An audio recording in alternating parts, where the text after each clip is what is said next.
Welcome everyone to the monthly meeting of the Metropolitan Planning Commission. I'm Chris Uten, Vice Chair of the Planning Commission, and I will be conducting today's meeting. Assisting me today is the Executive Director of Knoxville, Knox County Planning, Amy Brooks, and the Planning Commission Attorney, Tasha Blakeney. I would like to call this meeting to order. I will now ask Mr. DeArmond to call the roll. Commissioner Uten? Here. Commissioner Boyer? Here. Commissioner Huber? Here. Commissioner Shelso? Here. Commissioner Perez has informed us she will not be here.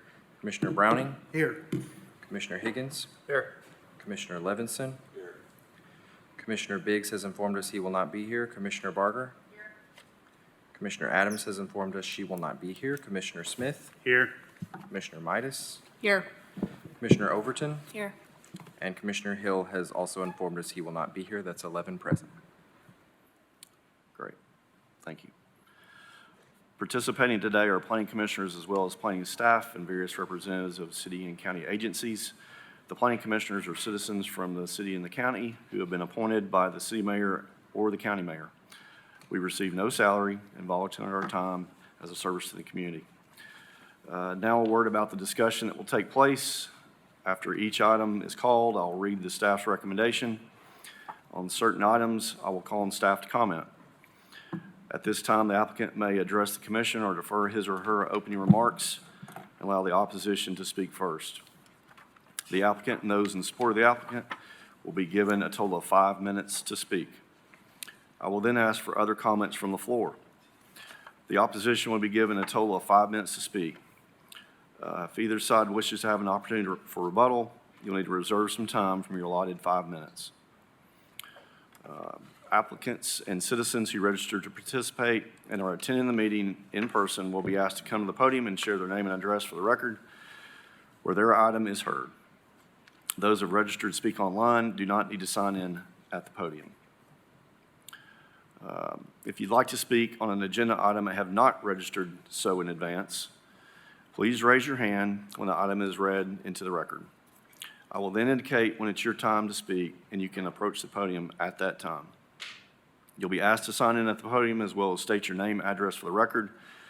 If the Planning Commission decision on that item is appealed and we need to notify you, we cannot do so without your name and address. Let's see here. The Planning Commission may grant additional time for that presentation of information. Speakers should limit their remarks to the facts of this case and should avoid repeating comments that have been previously presented to the Planning Commission. Because of the number of items we have before us today, groups in favor or opposed to an item have been asked to appoint a spokesperson to represent them. If you have any items that you'd like to make a part of the record, please submit those documents to knoxplanning.org/share. Please identify the file number and meeting date in your submittal. I hope all of you have reviewed the agenda package from Planning's website, www.knoxplanning.org. In addition to the agenda, there's information on the website related to how today's meeting will be conducted, as well as correspondence on individual cases. Many of these items we vote require further action by a city council or county commission. For matters that are forwarded to the City Council for final action, the applicant or their representative should be present at the meeting at which the request will be considered. For matters forwarded to County Commission for final action, particularly rezoning requests, the applicant or their representative must be present at the meeting at which the request will be considered, or the case will at a minimum be postponed. Applicants will be notified of the meeting date. If you have any questions regarding the meeting day of the process, you should contact planning staff. Today's meeting will be conducted in order of the agenda. Please stand as you are able as Commissioner Tamara Boyer leads us in the invocation and the Pledge of Allegiance. Our Father, bless this community. Help to ensure the decisions made this afternoon are fair, legal, and in the best interest of the total community. As always, keep us mindful of the needs of others, especially those who are in sorrow, need, sickness, or any other adversity. Amen. I pledge allegiance to the flag of the United States of America and to the republic for which it stands, one nation, under God, indivisible, with liberty and justice for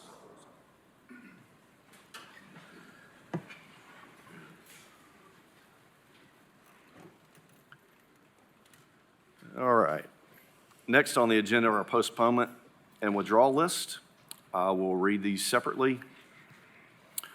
Under automatic postponements, this will be July 11, 2024 Planning Commission meeting. Item number 26, Benjamin C. Mullins. Item number 27, Benjamin C. Mullins. Item number 33, Horobit on Bob Gray Road. Item number 45, Tommy Hunt.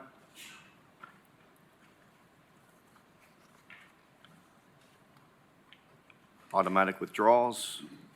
Item number 39, Angelic Ministries International. Oh, I'm sorry. We received a last minute. Yeah. Yes, Commissioners, we received a request to withdraw item number 62, which is 6A24OB, this morning. So the list of automatic withdrawals would be item number 39, Angelic Ministries International, item number 42, Ben Mullins, and then the item 62 that Director Brooks just read. Move to approve as read. Second. Okay. Let's see here. Before we get to the voted items on the postponed list, are there any recusals on the postponement items? All right, seeing none. This will require a vote. Item number 13, request to postpone for 30 days, Thunder Mountain Properties, A and B. Item number 44, Yasin Taro American Dream Development LLC. Item number 47, final plat of Lot 190, 191 of Overbrook Addition, re-subdivision of a portion of Lot 22 of Richmond Heights. Item number 54, Monterey Oaks subdivision, A and B. Item number 55, Leah Metcalf. Are there any requests to postpone an item? We received a request, or at least a verbal request from the applicant for 3A24OB, which is a similar use determination.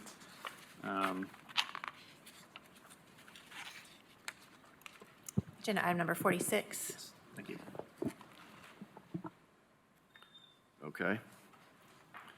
So we are going to request a motion to postpone for 30 days as read with the addition of item number 46. Chair will entertain a motion to postpone for 30 days.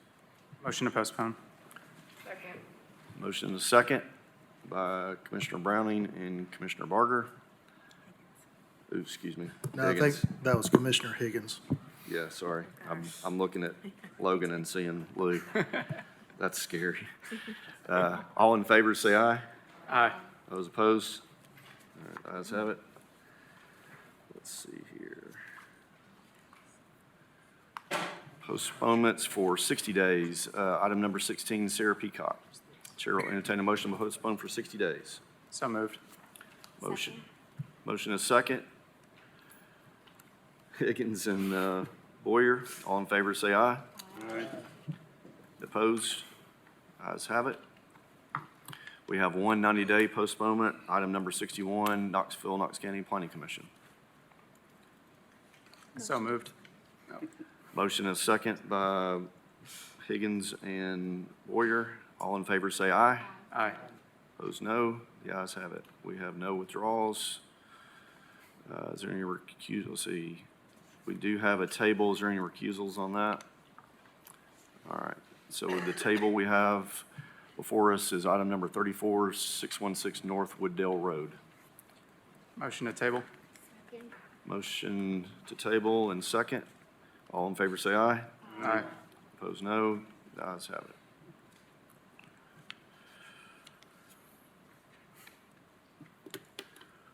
Next on the agenda is the consent list, which is composed of items marked with a C.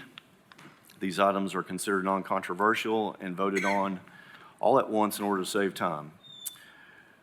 Items are listed in the order that they appear on the agenda. Please listen carefully. Once an item is approved as part of the consent list, there will be no further discussion on it. I'm going to read that again. Once an item is approved on the part of the consent list, there will be no further discussion on it. And before we read the consent list, I am recusing on the vote of the consent list. I'm going to read it, but I'm recusing on the vote. And I'm also going to be recused on item number 5 and item number 8, if the minutes can reflect that.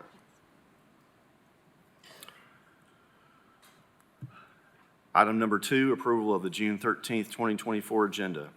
Item number 3, approval of the May 9th, 2024 meeting minutes. Item number 5, final plat of Hayden Farm subdivision Phase 2. Item number 6, final plat of Ridges at Neal's Landing Unit 2. Item number 7, final plat of Andes Hill. Item number 8, final plat of the Haven at Hardin Valley Phase 1B. Item number 9, final plat of St. Mark's subdivision, formerly known as Mayu property subdivision.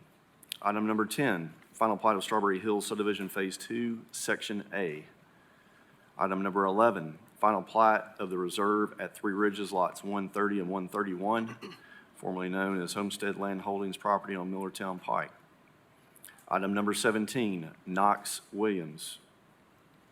Item number 19, Leslie Brussels Smith. Item number 20, Edward E. Sharp. Item number 22, Francis Lewis. Item number 24, Stephen Clare, 1222 Development. Item number 28, Masana Investments, LLC. Item number 29, Masana Investments, LLC. Item number 30, Lovell Place, LLC, and Lovell Place at Cornerstone Drive, LLC. Item number 31, Belltown Phase 3. Item number 37, Neal's Landing Unit 3, A and B. Item number 38, Amy Sherrill. Item number 40, Scott Sharp. Item number 41, Jerry Glenn. Item number 43, Adam Schming. Item number 48, Brian Mayo. Item number 49, David Markovich. Item number 50, Andrew Osakwe. Item number 51, Knox Encore LLC. Item number 52, Benchmark Associates Incorporated.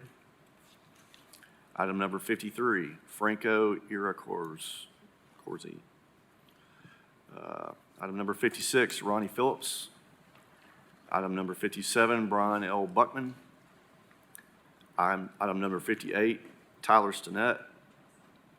Item number 59, Kerry Rogers. Item number 60, Giancarlo Marucci. And item number 63, Knoxville, Knox County Planning. Item number 64, Knoxville, Knox County Planning. Are there any requests to remove an item from this consent list? Mr. Chair, I'd like to remove item number 58.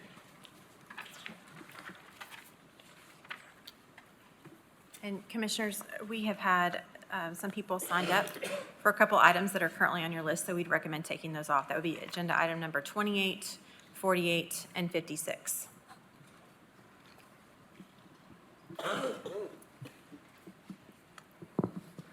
And, Mr. Chair, I forgot, Belltown, which is number 31, has a variance request, and I accidentally put that on consent, forgetting that it had a variance. So it needs to be heard. Okay. Is there anyone for the audience would like to add a item to the, pull the item from consent? All right. So with that, we will amend the consent list as read to remove items number 28, 31, 48, 56, and 58. Motion to approve?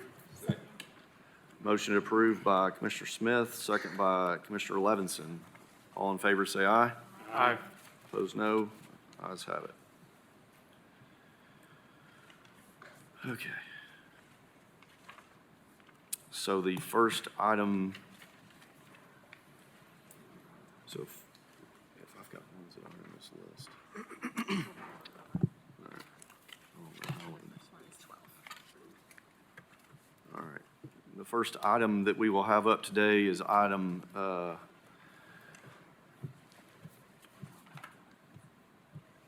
agenda item number 12, Thunder Mountain Properties, northeast side Chapman Highway, south side of White School Road. Present zoning RA and A, zoning requested is PR. Density proposed is up to 3 per the acre.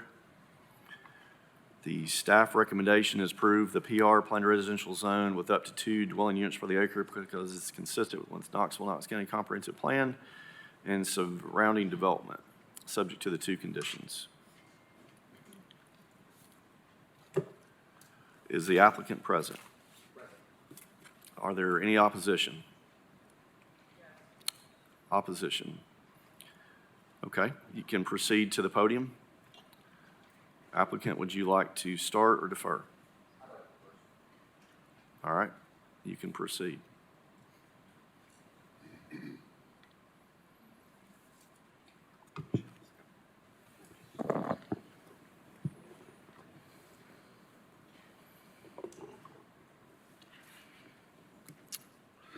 Taylor Forrester, 1111 North Shore Drive, Knoxville, Tennessee, 37919.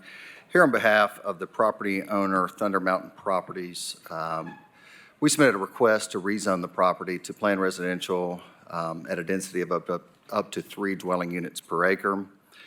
The property is located within the planned growth area of the growth policy plan. Property has a land use designation. There's actually 2 types of land use designation. There is traditional neighborhood and town center mixed use. Majority of the property has the traditional neighborhood land use designation. And for traditional neighborhood, it's for areas that feature a mix of housing units ranging from single family to townhomes and small multifamily developments. The town center mixed use obviously expands even more than just the residential component, but it's appropriate for large and compact walkable developments, including of commercial and residential, various housing mix in there, including the multifamily, attached residential such as duplex, multiplexes, and townhomes. Prior to the amendment to the growth policy plan, or the comprehensive land use and transportation plan, this property had a sector plan map designation of LDR, the low-density residential, which would allow up to the 5 dwelling units per acre for a PR rezoning. The traditional neighborhood and town center mixed-use land use classifications provide that PR rezoning is an appropriate or related zoning under those 2 plans at various densities that are allowed under the PR and within Knox County. For rezoning considerations, as you're aware, you consider a few different components or requirements under our Knox County zoning ordinance. And first of those is the change of conditions in the area. For this area, there have been TDOT improvements on Chapman Highway. These TDOT improvements also include a part of Sevierville Pike and Simpson Road. Other change in conditions are recent rezonings in the immediate vicinity on adjacent properties on this side of Chapman and on the opposite side of Chapman. There's 117 lot townhome development at a density of 9.46 dwelling units per acre, 64 acres rezoned to PR at 2.8 units per acre, rezoning of 20 acres to commercial, and then a planned residential rezoning on 8.7 units per acre to planned residential at 5 dwelling units per acre. The next requirement is that the rezoning request consistent with the intent and purpose of the zoning ordinance. The planned residential zoning ordinance is designed and implemented to provide various optional development types, development patterns that offer different methods to take into account whether it's hillside, whether there's stream protection issues. This property, next is 3, the amendment shall not result in adverse impacts. As noted in the staff report, the PR zoning requires a development plan approval, and that process is when this body, this commission, reviews and considers the potential impacts. Finally, the request should be consistent with the comprehensive land use plan and adopted plans. The staff confirms in the report that the request of PR at 3 dwelling units per acre is consistent with the growth policy plan, and staff also confirms that the requested rezoning is, or that the rezoning request is consistent with the comprehensive land use plan. So the staff comments, notably, they identified the 2 issues for why they recommended a reduced density of 2 dwelling units per acre, and that's the hillside on the property and that there's the access to the property. Although there are 3 access points, 2 of the roads may need some improvements to widen those to provide suitable access at the requested density. We recognize that there's significant hillside issues, concerns with the capacity of Evans and White School Road. Obviously understand these conditions will impact the density of the potential development. What's uncertain at this time is what overall resulting density can this development support. When I say overall resulting density that this can support, I'm not saying physically can build on. What I mean is when you take into account the engineering and the design and the process you go through with determining, is it single family, is it townhomes, multifamily? Counselor, your time's up. Okay. Taking in all those various, and I'll just conclude real quickly, all those various components come through the development process, plan process, and control ultimately what is viable here. We'd ask that you approve the recommendation as applied for of 3 dwelling units per acre to plan residential. Thanks. Thank you. I have signed up today on this item a Margie Grace and a Dawn Close.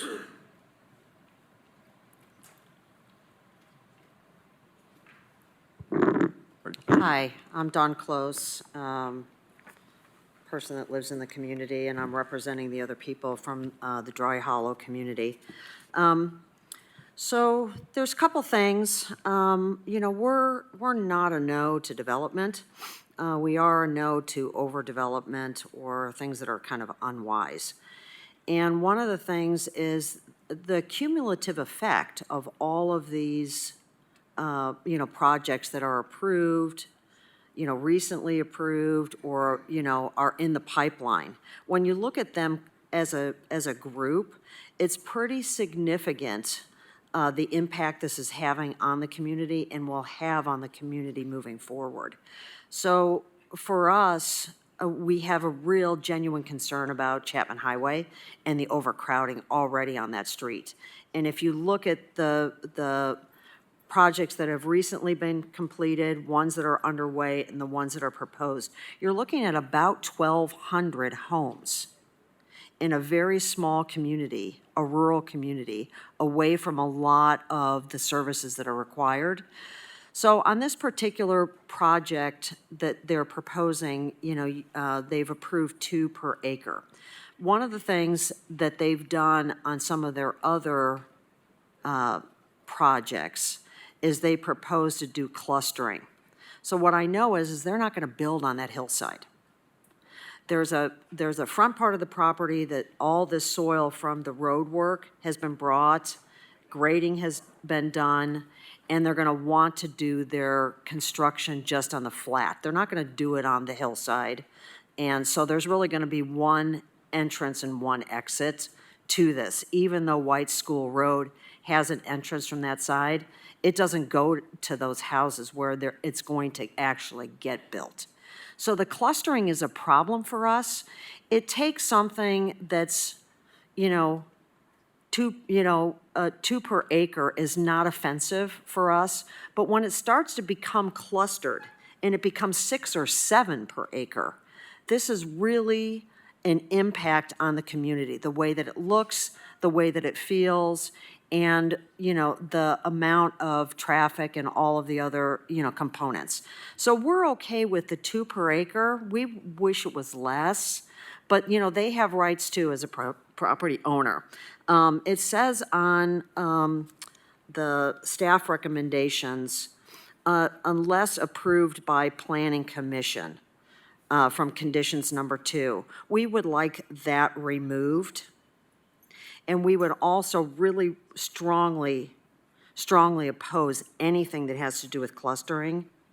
I don't know, which body takes care of which thing, but the clustering is what has the community up in arms, because that takes away from the rural feel and turns it into, a super subdivision and an eyesore for everyone.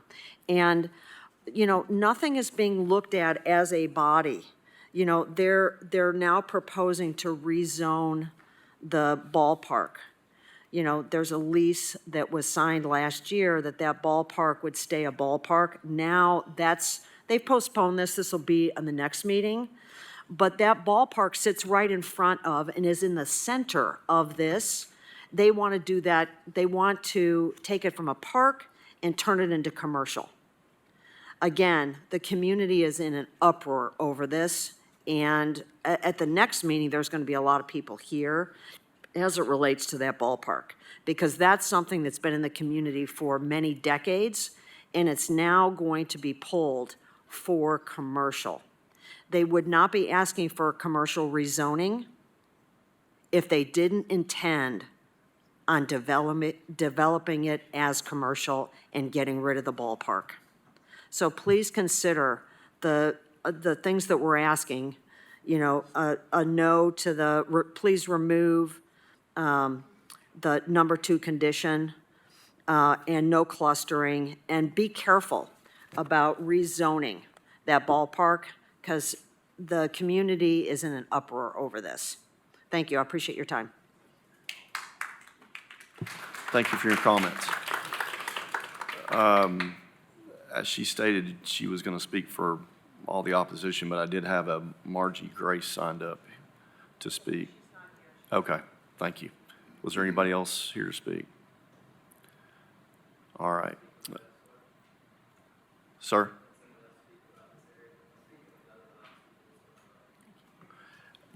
You're going to need to approach the podium. She's used up all the time. Did you have anything else that you needed to add that was different than what she said? Commissioners, are you Do I need guys to sign? okay? I've already signed it and want me to sign it again. No, just hold on 1 second. 2 minutes? 2 minutes? Yes, sir. That's all I need. Okay. The environmental. Could you state your name and address for the record? Excuse me. It's Stacy Bryan Smith. I live in South Knoxville, 37920. The environmental impact on this is going to be outrageous. As she was speaking, clustering, what they end up doing is sticking them all in one corner and then come back later on and move in houses later on. The back side of that hill is full of trees and forests and animals. So this is what we're really here for, is about the impact on the community. It's not overcrowding, because you guys will take care of that with forcing us to invest in roads and schools and bigger dumps and all that. The environmental impact is what we're talking about. Literally everyone in here is talking about the the environmental impact. So that's really all I have to say. To add that into what you guys are adding to is what the deer, the bear, and everything that we're finding in Walmart and our neighborhoods. This is what the impact is. So that's all I have for this area. Thanks. Thank you for your comments. All right. Commission? Have any comments? You want to give him 2 more minutes? No.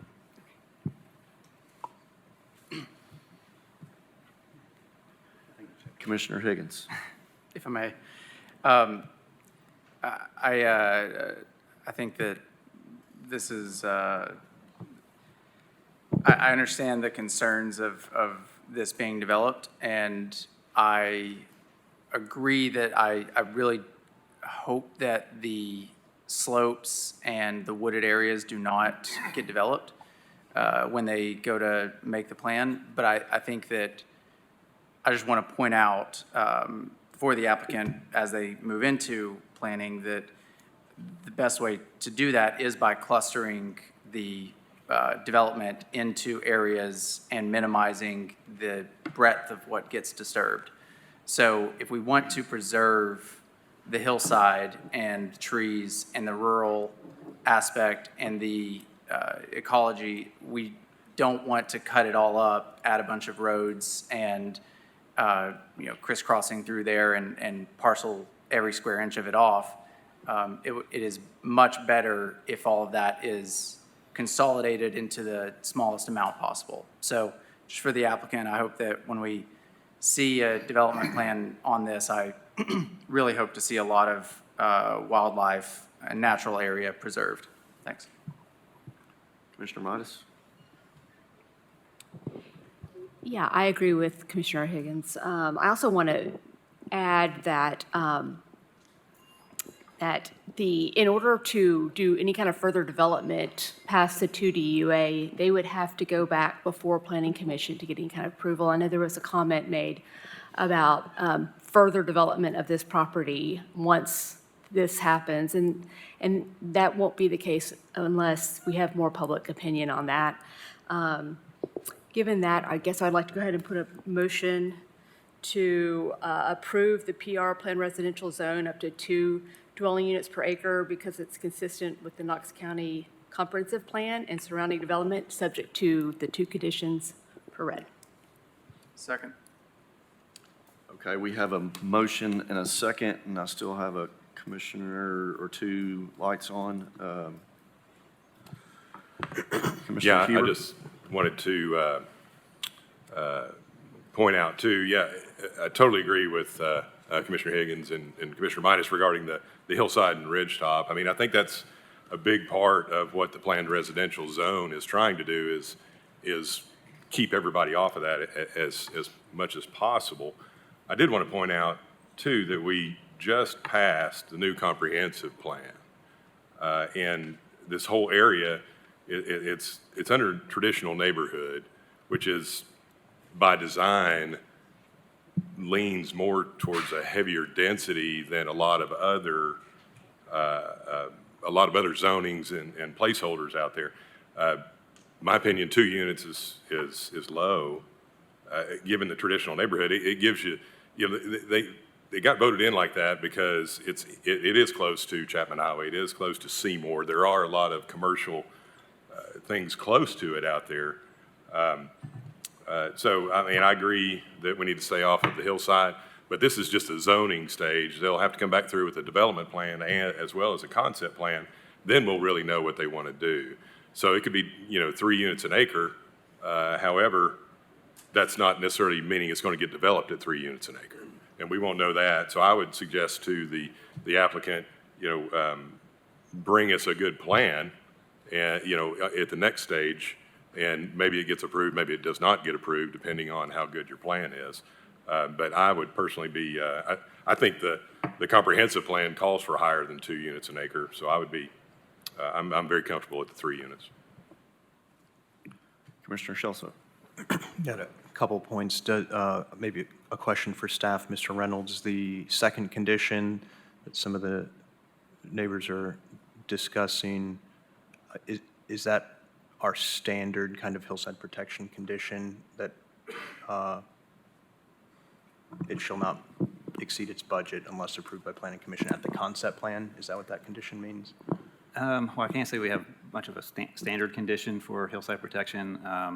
We usually do leave it to the development plan stage. I think with this particular case, I was concerned about the amount of steep slopes on this property and that the recommendation be pretty well held to. Now, the staff recommendation does give that opportunity for the Planning Commission to approve more. I mean, my expectation, if that was the case, it'd be a kind of a rare situation and maybe go over a little bit if it really needed it. But hopefully, the intent there is to stay within that budget. I don't know if that answers your question, but that's the intent there. Yeah, I guess that was going to be my concern or my point, was that I would hate to see a concept plan come before this body that goes over that budget, any amount, or, I mean, I guess it was a small negligible amount, but I don't want to see something kind of get pushed through that drastically changes the hillside disturbance. But additionally, I mean, it being on Chapman Highway, this topography is pretty unique, but I mean, in general, most of Chapman Highway could support some denser development, and, maybe 2.5, 3 could work. So those are my thoughts. Commissioner Huber, your light's still on. Yeah, I just had a follow-up question, I guess, and if I could ask the applicant, with respect to that, the condition that has just been talked about, it's worded a little bit differently, I guess, than what we're used to seeing. Is that something you're comfortable with, or is that? I'd have our engineer, Mr. Campbell. Sure. Just Robert Campbell, 7523 Taggart Lane. The condition is okay. There's a little bit of ambiguity because we don't intend on being on the hillside. We don't want to disturb what's around us. It's economically not as feasible to be up there when you're looking at putting roads and different things in. So I read it one way and I'm okay, and then I read it another way and it looks a little restrictive. How far up? If you go up 20 feet, 30 feet into that area, you kind of start to get into that with a slope or something. So it does lend itself to a little ambiguity from a designer standpoint. Yeah, I'd just say that the way the hillside or the slope analysis land disturbance recommendation works is that you get a total budget and you can disturb anything within that budget. So it doesn't matter if it's 0 to 15% slopes or 40% and above slopes, as long as you stay under that land disturbance limitation within the hillside protection area, then you're fine. So it's not broken out by the individual slope categories. We can make that work, but, it's just, again, we intend on being as flat a ground as possible and leaving most of the property as very undisturbed because it's a benefit to the property. great. Well, thank you, Mr. Campbell, and hopefully that alleviates some of the environmental concerns and questions that the neighbors have out there. Thank you. Commissioner Higgins. I just wanted to add, I do think that 3 units, an acre could be appropriate here. I think the concern is that of the neighbors, that the whole property would get chopped up and all the trees cut down and everything else. So I think maybe if we had stronger language, kind of enforcing the lack of disturbance, maybe even more strong, I think that I would be in support of 3 units an acre. But I think making sure that we're protecting as much of that as possible is the importance there. So, Commissioner Browning. I agree with a lot of Commissioner Huber's comments, especially because this request for rezoning is consistent with the comprehensive land use plan and the growth policy plan. I think more important than that is the 3 dwelling units per acre gives the developer the flexibility to kind of maneuver around such a tough site. I mean, this is a tough site regarding the contour, and I think everybody up here is respectful of protecting the hillside. And in my opinion, the 3 dwelling units per acre would be warranted. Okay, so as I read the conditions of the recommendation, it obviously says no clearing until development plan is approved by the Planning Commission, number 1. And number 2, it says that, as Mike pointed out, you've got to respect that budgeted amount in the hillside unless something differently is approved by the Planning Commission. So I think those safeguards are in place. I did not hear a formal request to do a friendly amendment to Mrs. Midas. So right now, we have a motion and a second to approve the two units per the acre. Is that what you're wanting to go with? Okay.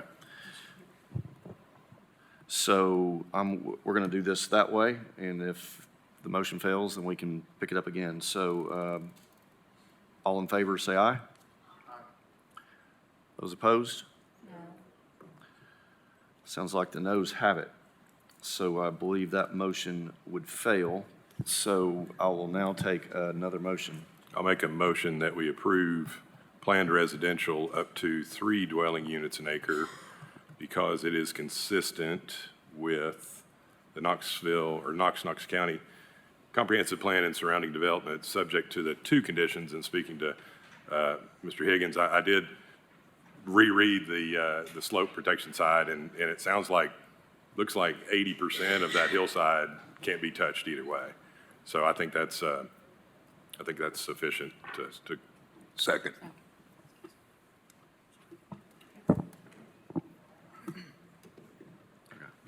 Second by Commissioner Levinson. I know you always want to get on the minutes. All right, so we have a motion and a second to approve for 3 per the acre. All in favor, say aye. Aye. Those opposed? Got 1 no. Mr. DeArmond?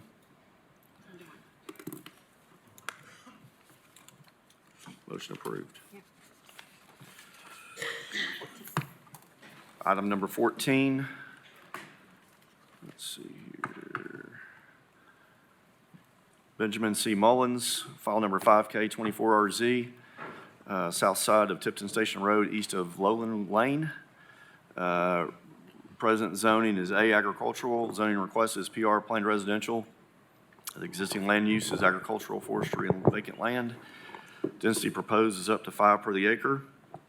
Staff recommendation is to approve the PR planned residential zone up to 2 dwelling units per the acre because it's consistent with the Knox County Comprehensive Plan. This will require 1 motion.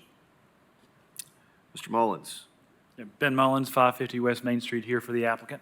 Thank you. And I show, let's see here, Robert Dykes, Doug Carter, and Andy Fox signed up to speak. Is there any other opposition? Okay. So it looks to me like we have 3 or 4 people signed up to speak in opposition. I would just ask you guys to split your time up or just be aware that others might want to speak inside that 5 minutes. And the applicant, you can choose to speak or defer. I'll defer, please. Thank you. Thank you. So, Robert Dykes.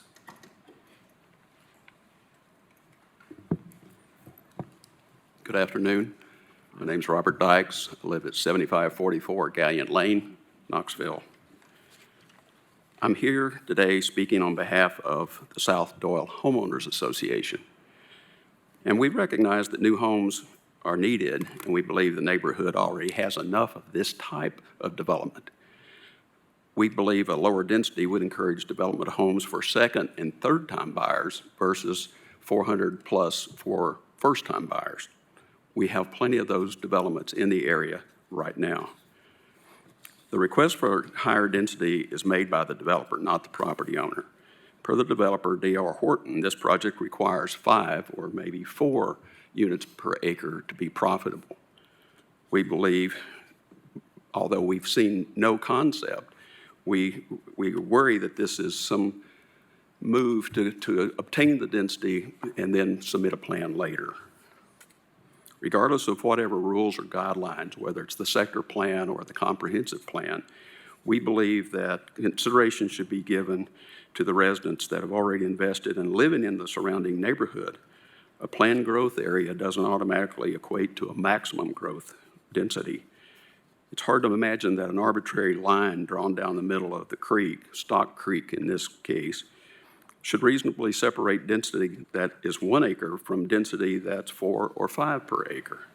Staff planner's recommendation of 2 per acre is a reasonable transition density and more consistent with the character of the neighborhood. And the issue here isn't whether it's the sector plan or the growth plan. The recommendation by staff for 2 is appropriate for all the reasons they state in their report. Their recommendation respects the right of the property owner to sell their property to this developer or another developer, and respects the interest and investments of the current and future community members. Within 3 miles of this property, there are already 6 developments with hundreds of homes built or planned, and they all have a density of 5 or less. No, I'm sorry, up to 5. What are the concerns of the community? There are 3. One is traffic. A recent traffic count performed on Tipton Station Road indicated an average daily trip count of approximately 1,300 daily trips. As someone who lives on Tipton Station Road, this seems very low. This road serves as a major feeder route for Bonnie Cade Elementary and for South Doyle High School, as well as a bypass for the heavy afternoon traffic on Governor John Sevier Highway. Suffice it to say, this narrow and winding country road is already very busy. For the requested 430 home density, or something less than that, an estimated additional traffic count is over 3,800 daily trips. Mr. That's Dykes, in you've got addition. about 2 minutes left here. And that's for your group, so. I'm sorry. So there's 5 minutes total to speak, and you're getting down within 2 minutes left to speak, so you got other folks that want to speak. I want to talk fast. Needless to say, Tipton Station Road isn't equipped to handle that kind of traffic. Next is the watershed. The Stock Creek watershed has been designated by TDEC as an impaired waterway because of bacteria and sediment. To add 85 acres with drainage into the creek would put it in danger. And densely packing them would be a serious negative impact on the watershed. Third, the community, the people who live in this community and the 13 people that adjoin this property, they are longtime residents and some are fairly new. They've invested their lives, their resources and efforts into the families and homes. They understand the real impact that this would have on them and their community. So what is it that we want? We would ideally want nothing changed, but we know that's not possible. We accept that more people want to live in our area, and we're fine with that, and they are welcome. We recognize that planned residential is not a bad alternative. However, the nature of this property, the watershed, the traffic, and the other factors would indicate that a density of 4 or 5 is inappropriate. Therefore, we ask the commission to consider a change to PR zoning with a density of 1 to no more than 2 as recommended by staff. Thank you. Thank you for your comments.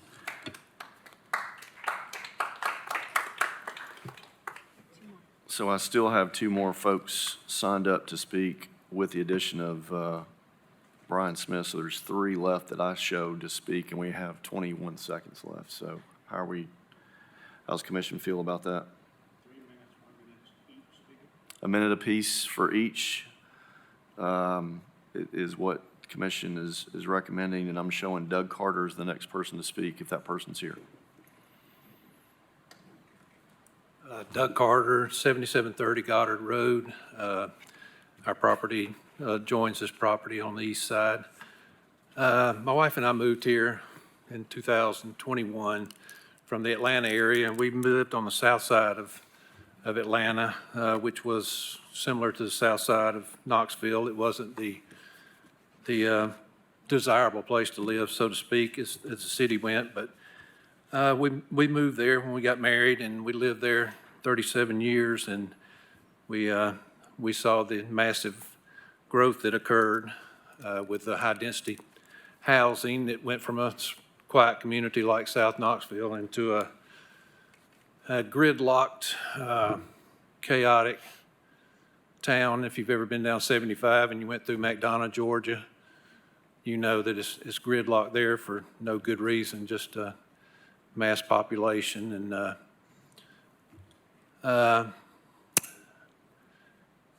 I had a whole thing set up here to illustrate that, but I just respectfully ask that you look out for our community. We're counting on you to represent our community. We just common folks that can't afford lawyers to fight for us, and so we're just asking that you respectfully protect our community, and thank you for your time. Thank you for your comments, Mr. Carter.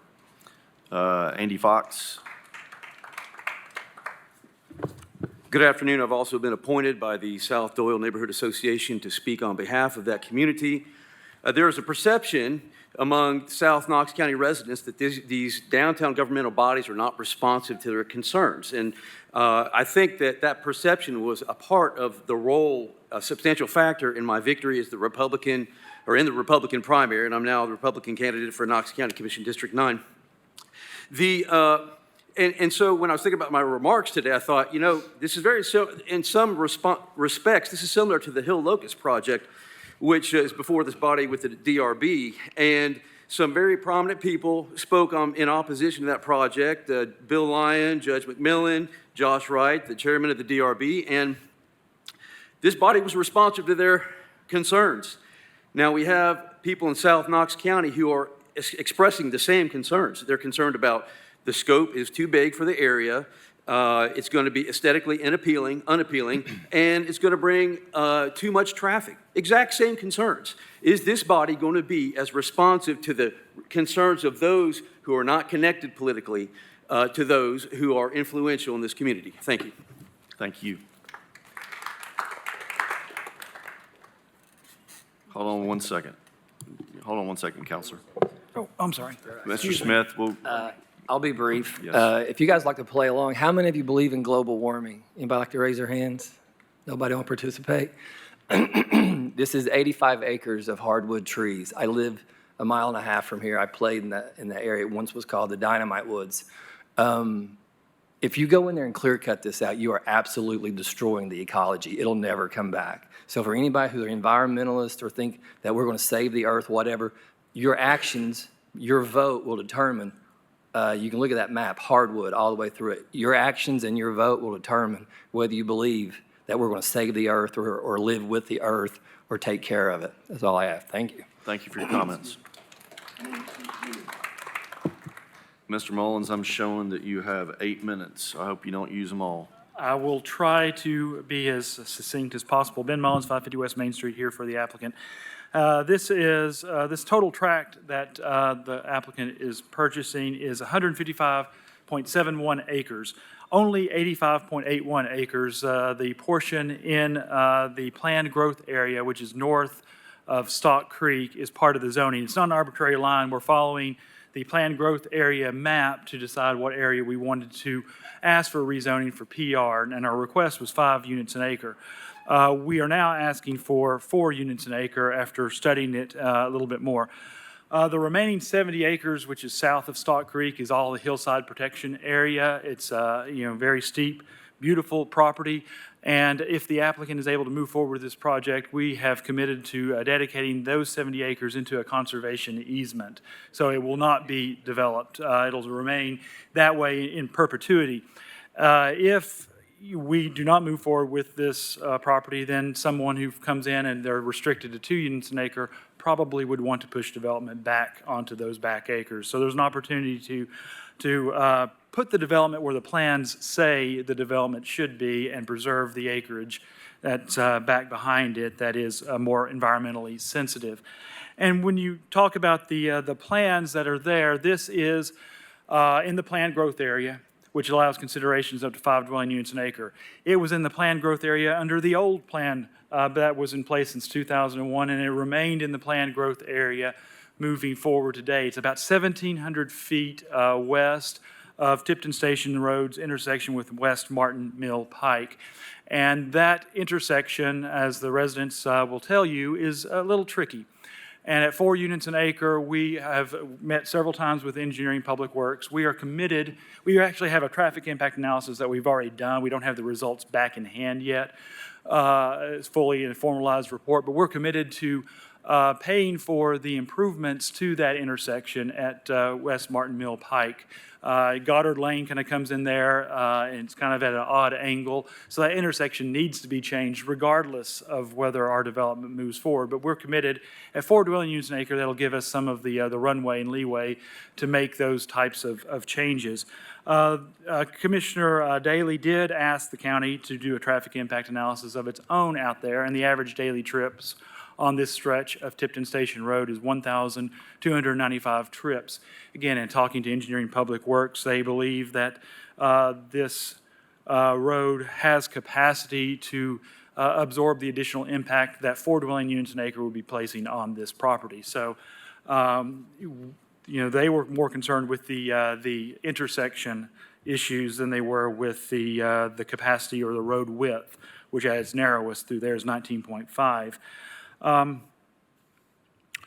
The staff's recommendation of 2 dwelling units an acre, that would be allowed if this were in the rural area under the current growth policy plan. The current growth policy plan, section 4.3, allows considerations of 2 dwelling units an acre if you have roads that are at least 18 feet wide, and it's going to PR, and you have adequate water and sewer, which this property meets all those criteria for a rural area to go to 2 units an acre.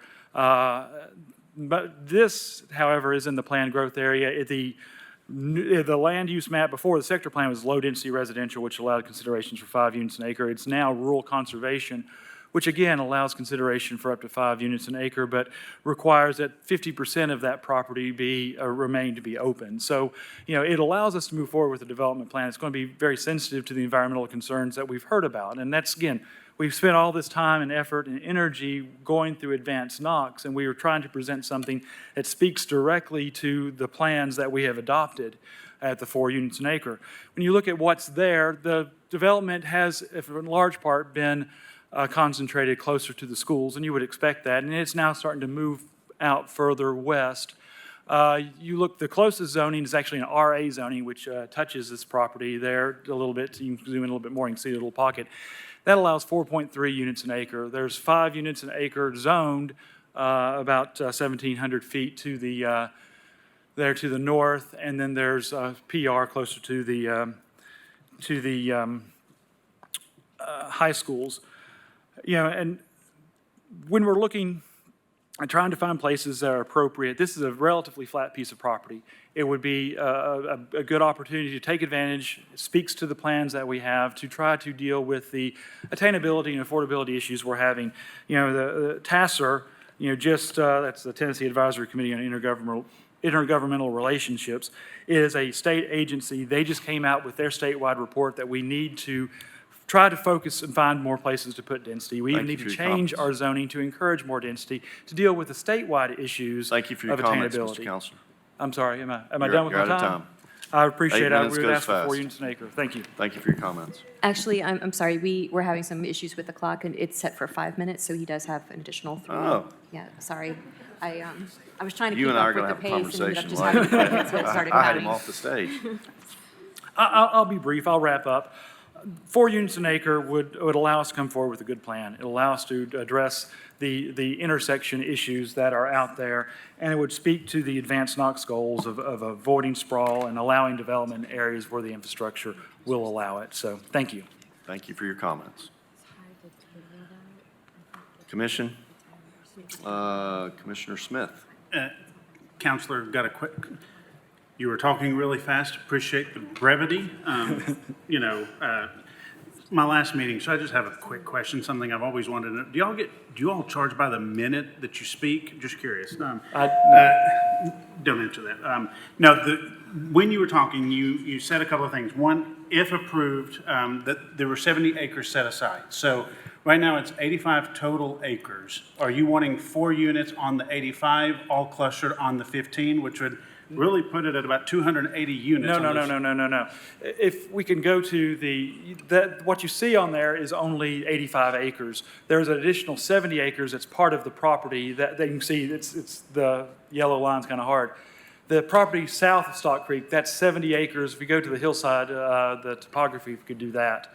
That's all hillside and wooded lands across from Stock 'Cause this Creek. just says 8. That is where it's going to be in the conservation easement. The Okay. 4 units an acre is only the 85 that we've asked for the rezoning. We didn't ask for zoning anything south of the creek. Okay, thank you. Because that math was, you're going to be putting them on top of one another. That's why I was asking. Commissioner Higgins. Thank you. It's funny that we just discussed similar size on a major roadway, a major arterial, and approved it at 3 dwelling units an acre, which I think is quite appropriate because of the access to the existing infrastructure and, it's already a trafficked area. In this situation, I think that 2 units is the highest appropriate because it's not on a major road. It's tucked away a little bit, and I agree that cutting even with that 70-acre preservation, which I mean that piece is pretty dang steep. So I think it would. I know that there's some parts of it that are not as steep, but I think that if this were clustered more, it might make sense to go with more units, but I do worry that 85 acres covered in 4 dwelling units an acre would be too high on this. So I think that staff has it right on this. Thanks. Commissioner Overton. Yeah, thank you. First, I want to speak to the fact that if we stop building houses, that doesn't mean that people are going to stop moving here. What that means is that young people like me aren't going to, and your kids, and the young people that work in this community who are the economic drivers of this community aren't going to be able to live here. And what does that make Knoxville? If we're not growing, then we become the Rust Belt. And so while I have, sympathy, and I don't like change either, the fact of the matter is that we have to change. We have to start building more houses. And if everything is a half-acre lot, who's going to be able to afford a house? I know one of the speakers threw out, the number 400,000. That's really cheap all over Knox County right now. That is not, if I could find a house for $400,000, I'd jump through the ceiling right now. That's just not realistic here. So, that coupled with the fact that the developer is committed to making road improvements necessary for the increased density, the fact that this property has been in, various ordinances, whether that's the planned growth or the land use that allow up to 4 units an acre for quite a while, probably longer than I've even been alive. I think it's appropriate here, and, I would move to approve this up to 4 units an acre because it's consistent with the growth policy plan and land use. So you are putting that in the form of a motion? Second. Commissioner Overton makes a motion for 4 per the acre, seconded by Commissioner Huber. I've got a comment too. Sure you do. Wait, I will recognize you as the comment. Go ahead. Very good. Yeah, and I guess first off, I wanted to comment to Mr. Fox. I've seen a lot of that type of thing too, but we're an appointed body. We're not elected. So we're really here to try to look at what is the right use, trying to balance what's good for the neighborhood and what's good on what should be there. So I do very much respect what you're talking about. But as an appointed body, we don't take political pressure. We've been put in this position to use our best judgment, I guess, is what I'm saying. But, with respect to this, as I read rural conservation in the growth policy plan, it says, in rural areas, these places are appropriate for residential development in a conservation pattern with lots that are smaller than typical rural lots and that are clustered to leave the natural areas undeveloped. And speaking of Mr. Higgins too, I agree. There's some overlap or some similarities to the deal that we just voted on Chapman Highway or close to Chapman Highway. Similarities with that, but it sounds to me, and they speak of conserving 50% or so. It looks to me they're doing that. They could have come through and asked for 2 units an acre over the entire 155 acres in planned residential and then consolidated that down, maybe that would have been a better request. I don't know. But the numbers work out about the same. 4 units an acre on the 80 some odd acres, or 2 units an acre spread over the whole 155. So that's where my second on the motion to Ms. Overton comes from. I think it's appropriate. Thank you. Thank you, Commissioner Huber. Commissioner Shelso. I agree with Commissioner Higgins that 2 is appropriate here. As I commented on the last case, I mean, that was on Chapman Highway, and we approved 3, and now we're looking at a motion to approve 4, not on a major corridor. So I don't see the logic in that. You know, it allows us to do consideration up to 5, and that's where this body has to use their best judgment to see what the infrastructure is like, what the development patterns around it are like, and I think 4 is way too high when you zoom out and look at those different factors. I mean, I think going at maybe half of 5 at, you know, maybe around 2.5 could work. But additionally, I get tired of hearing applicants come before this body and sort of mention, we'll do this only if we can achieve X density. Some sort of veiled threat that, you know, improvements to our community aren't possible unless developers are able to really cram things in. I mean, we have other methods of improving our community with infrastructure, and it doesn't require developers to pay for it. These are public roads that the public can pay for. So this isn't the only method that we can improve things. So I don't like those kinds of sort of propositions. So I'd be in favor of less than 4. Thank you for your comments. Commissioner Midas. Yeah, I agree with Commissioner Shelso. You know, it's funny because I feel like if this project at 2 dwelling units per acre isn't economically feasible, then the time's maybe not right for development at this piece of property right now. You know, our job here is not to listen to counselors on what they can afford and can't afford. I applaud them wanting to conserve the back side of this property. And I agree with Commissioner Overton about housing and the lack of housing that we have. But, you know, our decision is based on land use. And I look at this piece of property, and I know that road. I know there's no shoulder. I ride my bike on it. It's narrow.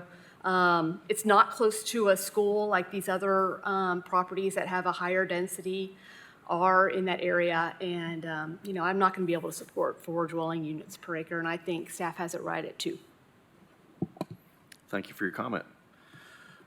I would say that, you know, the Chapman Highway zoning, in my opinion, was a little different because of all the acreage that was in the hillside. I mean, on Chapman Highway, it being a state route and a major arterial, you could have seen densities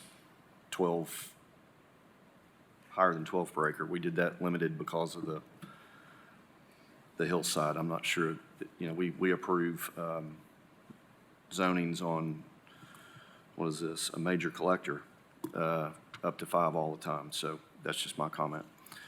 We have a motion and, oh, I'm sorry. Commissioner Smith, I'm sorry. Not a problem. Trying to get us out of here. No, the only thing, and I want to say this for the edification for my fellow commissioners, but also for the general public. You know, we're tasked, all of us are volunteers, we're appointed and we serve, and it takes a lot of time. I mean, every single person is giving up half of their workday to serve on this. So, you know, don't take it as, you know, ignoring what's going on, but we are constrained by the fact that there are a lot of people moving into this area. We can increase density, we cannot create more land. We only have X amount of land, and what we tried to do through the comprehensive growth plan and the transportation plan is to ensure that we kept some of the rural areas rural. Limited growth, try and limit sprawl. This is an area over probably 30 years that has allowed for up to 5 units to the acre. We can keep it from taking another 50 acres somewhere else to add the same number of units that they're trying to get here, while preserving the 70 acres on the back side of the property. And I apologize, when I read that, I just saw the 83. So it's been a long couple of weeks. So don't take it as this body is not reactive to the concerns of people in the community. We're trying to balance really a lot of things. And I just had a daughter who graduated high school. The thought of her having to graduate college now, and the cheapest house she can get anywhere in Knoxville is around $285 for about 1,000 square feet, is just heartbreaking. I mean, over on Chickamauga, houses that just a decade ago might have sold for about 120 are now selling for 285. We're on a trajectory. If we don't get more housing that's affordable for people, we're pricing them out of being able to live here. The American dream was founded on home ownership, home property ownership. If we just make them permanent renters, then very few people will actually ever own property, and we will have people subject to homeowners, to property owners, property managers, not having the American dream. So we're trying to balance that to be able to make sure that people can afford to live here, that we want to keep Knoxville the best place to work, to live, to raise a family. South Knoxville, people love moving there because it's a great community. They love moving into Halls and Powell, Ferry. People move where they feel comfortable and where they want to raise their kids. And I don't think that we should just be denying that because we want to keep things the way they always have been. Change is inevitable. You're either growing or you're dying. There is no maintaining. And we've got to continue growing in a smart and responsible way without just completely losing everything about the character of our community. So that's what everyone up here is trying to take and really just weigh as we're thinking through all of these decisions. So just want everybody to understand what's going through my mind, and I know my fellow commissioners, it's what's going through theirs. So just understand that we're not responsible or reactive just to your needs. We're trying to weigh a whole lot of factors in the decisions we're making. Thank you for your comments. So we do have a motion to approve the PR planned residential zone with up to 4 dwelling units per the acre because it's consistent with the county comprehensive plan, as made motion by Commissioner Overton and seconded by Commissioner Huber. All in favor say aye. Mr. Chair, I've got another comment if you don't mind. If you do mind, I can wait. Go ahead. Thank you. I think that we should all keep in mind that even though there is a need for housing, to Commissioner Smith's point, we need to be very considerate of the context and think about smart growth and where it makes sense to put housing. You know, if you need protein, you could eat probably 100 Reese's cups and get the protein you need, but that's not going to be the best way to get that protein. It's going to have a lot of other side effects. And I think that if we approve higher density in places that don't make sense for it, from a planning standpoint, we will run into the same our kids will run into the same problems that we run into with traffic and other issues from improper planning 50 years ago. So I do think that, I don't think anyone here disagrees that there's a need for housing and Knoxville is going to keep growing. I think the important thing is to think about where it makes sense to grow and to keep the character of the neighborhoods and not lose that to leveling trees and hillsides and putting sprawling streets and individual houses. So I don't disagree with fellow commissioners for the needs, but I don't think it's appropriate off of in rural areas like this to go with the higher density. Thanks. Thank you for your comments. With that, no more comments, please. No more comments, all right. All in favor, say aye. Aye. Those opposed? Let's do a roll call. Mr. Dearmont. Commissioner Uten, Aye. Commissioner Boyer, Aye. Commissioner Huber, Yes. Commissioner Shelso, No. Commissioner Browning, Aye. Commissioner Higgins, No. Commissioner Levinson, Commissioner Barger, Commissioner Smith, Aye. Commissioner Midas, Commissioner Overton. Yes. That's 8 yes, 3 no. Okay, motion has been approved. Thank you for everybody's comments. Item number 15 is the next item on the agenda, file number 6A24RZ. Applicant is Elizabeth Davis Rains, west side of Gibbs Road, northeast of Tazewell Pike. Approximate size of the tract is 0.72 acres. The present zone is A, agricultural. The zoning requested is RA, low-density residential. The existing land use is single-family residential. We would have one motion on this one. The staff recommendation is to approve the RA, low-density residential zone for the part of the parcel requested in Exhibit B because it's consistent with the Knox County Comprehensive Plan and other development in the area. Is the applicant present?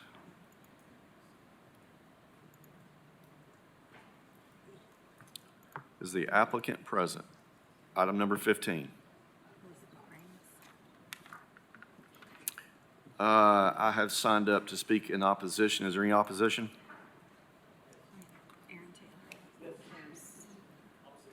Okay. Come to the podium, please, if you would, sir. I have Aaron Taylor and Tammy Canat sign up to speak. In your name? Aaron Taylor, 7634 Gibbs Road. Thank you. Yeah, so just real simple, I'll be quick. Two things. The character of that neighborhood, it's all large lots, 1 acre up to 12 acres, one house on those lots. There's several little places that families have chosen to put more houses, but it's families. What we're talking about here, it's not a road leading to this property. It's a skinny gravel driveway in the back of a field. So I have to consider the worst thing possible that could happen if this is approved. Like what is going to go out there? The next consideration, I know you say the street is wide enough. That's only true for the first 10th from Tazewell Pike and probably the first 10th from the Emory Road side. 2 cars can't fit without 1 car getting in people's yards or the ditch. The county did come and improve the bad curve. It's wide enough now, but most of that road is dangerous. You have the 3 Gibbs schools, and 7:30 to 8:30 and 2:30 to 4. That's the Gibbs Raceway, folks. It's dangerous, and people are using that as a cut through, and protecting my interest. And I built out there 8 years ago. I could have built anywhere. I'm a school teacher for 32 years, so I work hard for my money. I just want to protect my investment and living in the country. It's beautiful. And not that it couldn't be with the right decision, but that's a field out in the middle of a farm. What's going to go back in the middle of that field? I know what's out there now is what I call a tiny house and another house that has been shipped in. Like, what's the plan for that? And I don't want that on my road. Thank you. Thank you for your comments. Is Ms. Canant in the audience? Yes. Thank you. My name is Tammy Canant, 7619 Gibbs Road, Corrington.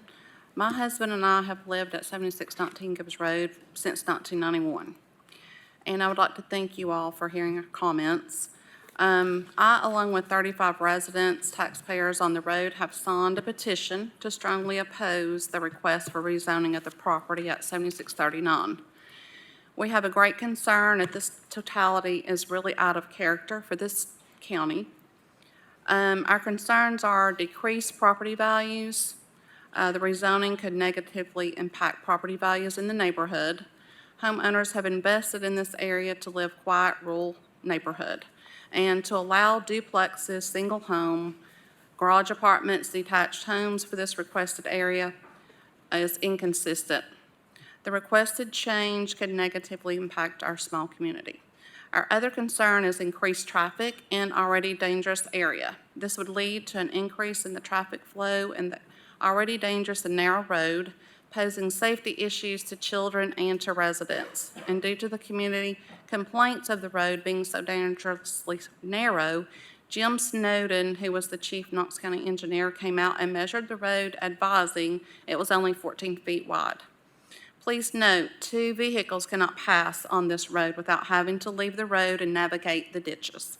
The pavement on Gibbs Road is crumbling, it's narrow, and needs attention. When school is in session, Gibbs Road becomes a dangerous shortcut and racetrack for students and parents rushing to get to Gibbs High, Gibbs Elementary, and Gibbs Middle School. Students and parents use this route to avoid the traffic backup on Tazewell Pike to access and leave the schools.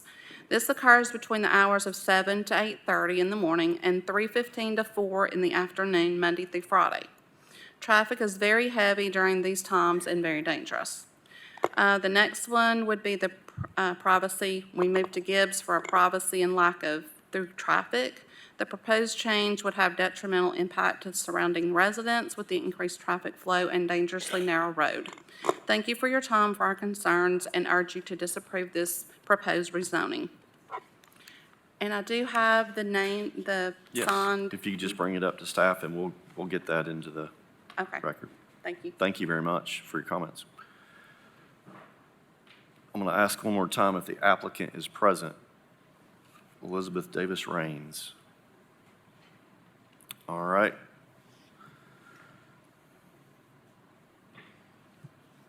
Commissioner Higgins. Got a question for staff on this. Can y'all explain what the difference, if this is approved, what can be done versus what could currently be done? Yeah, so the RA zone is what they're requesting. That allows single-family homes. It allows duplexes as a use on review. This property is, I'll get back onto the tools and click on here. They're basically wanting to subdivide this part off of this piece and build an additional home is what the applicant wants to do. But as you know, that anything that's allowed in our way would be able to be done.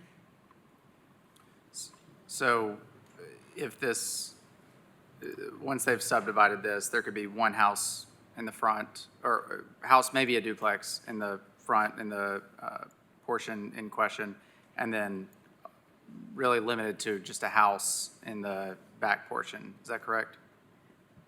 So it depends, like the area that they're wanting to carve off looks like it's 2.1 acres, which could hold up to 4 single-family dwellings. Again, that's not her intent, but that's what the max that could be done.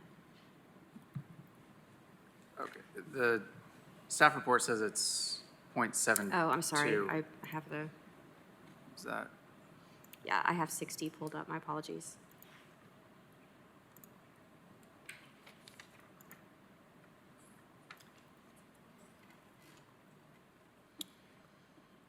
And the reason I ask, I think that the concerns with what could be done here, I don't think it's quite as severe as what it may seem. I think this is at most, let's see, if it's 0.72, how many? 3, most of 3 dwelling If units. it's on sewer. Yeah, Yes, 3. yes.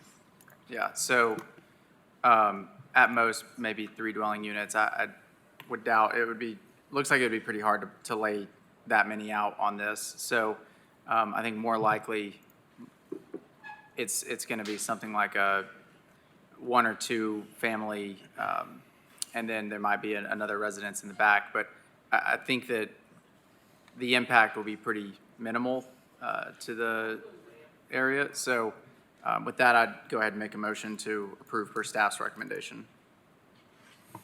Second. Motion. Second. Commissioner Shelso with second. Seeing no other comments, all in favor say aye. Aye. Those opposed? Motion approved. The next item we have on the agenda is file number 6D24RZ.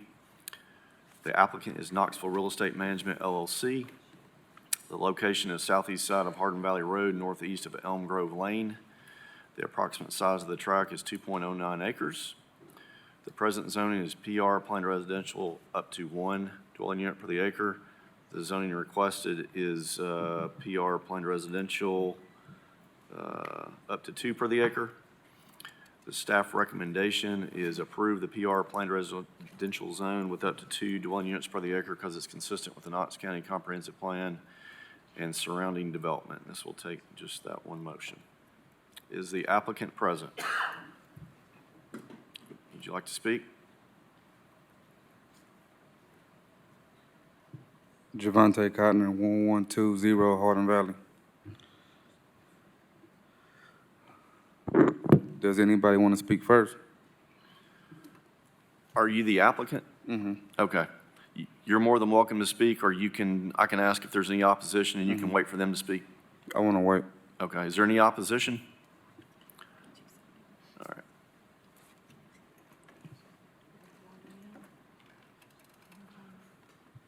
All right. I have a couple signed up to speak. Greg Wonderman and Glenn Chanu. Yes, sir. Greg Wanderman, 2239 Berrywood Drive.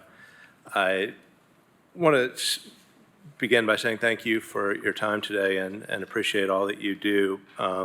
We are certainly recommending that it remain unchanged at less than our 1 dwelling unit per acre to be consistent with the neighborhood around it.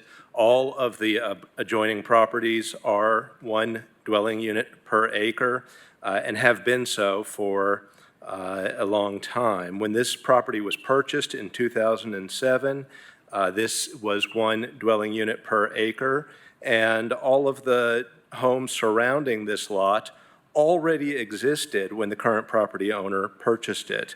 The reasonable expectation would be that it would remain as such. Furthermore, this narrow landlocked parcel with has only a single entry point. And if you can pull up the topography while we're looking at it, I certainly think it would impress upon you that this is only a 2-acre site. And out of the 2 acres, you can see that there's almost no usable. There's 1 acre or less of usable space there.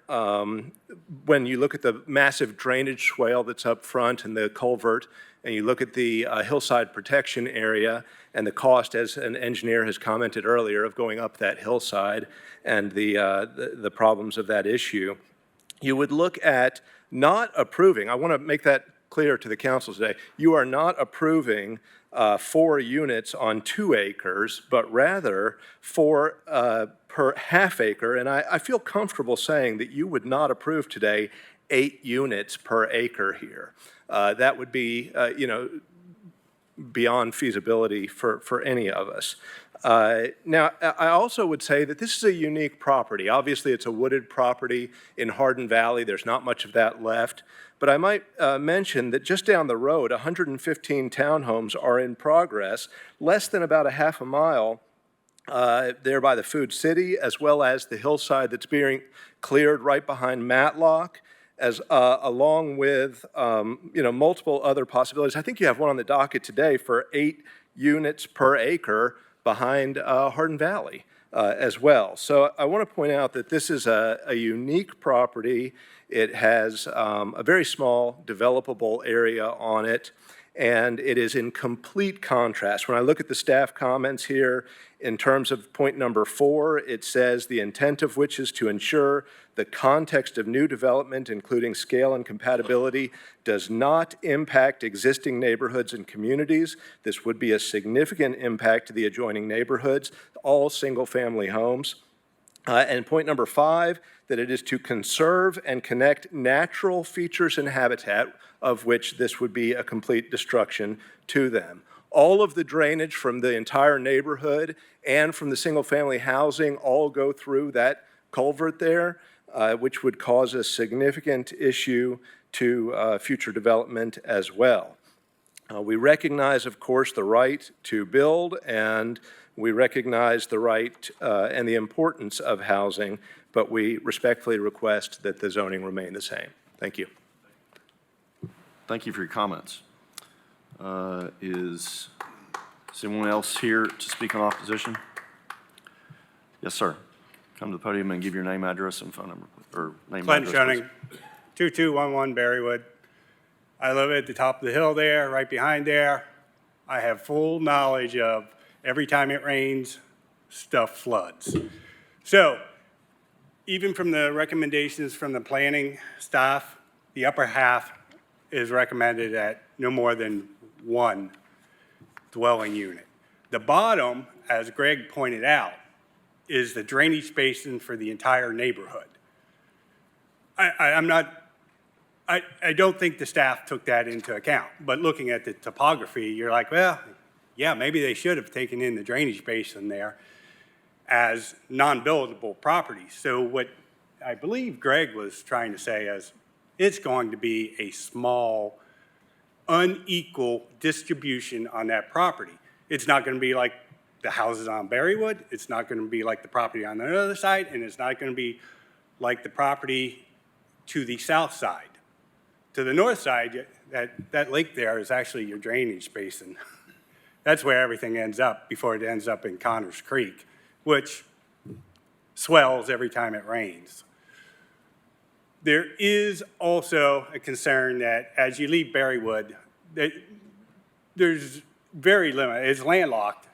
There's 131 feet access there, and you can't see it from the where Berrywood intersects Hardin Valley. So I would like those issues addressed before any change in zoning occurs. That's all I have. Thank you for your comments. Is there anybody else in opposition? Okay, the applicant, would you like to speak? You have 5 minutes. Brief. I spoke with my civil engineer, and I see a lot of the comments is about the stormwater drain, and he said we will address that in planning, and we won't create no more stormwater drain that's already there. That's all I gotta say.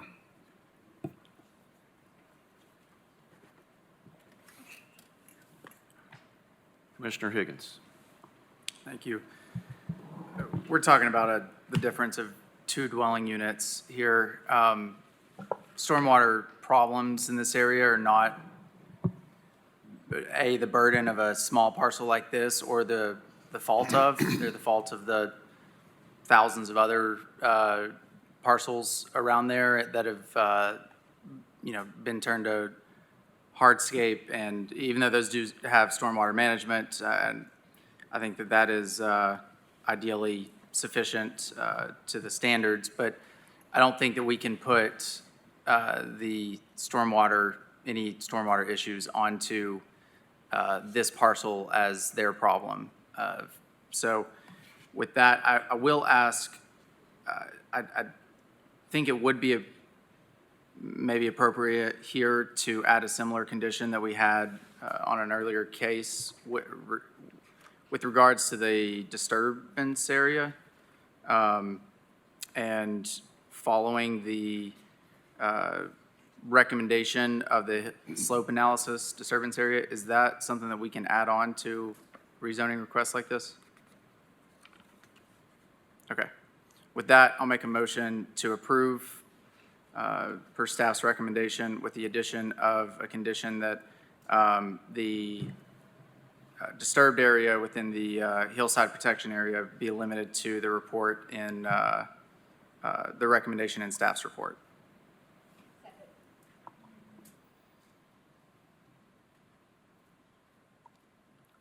Is that sufficient, Director Brooks?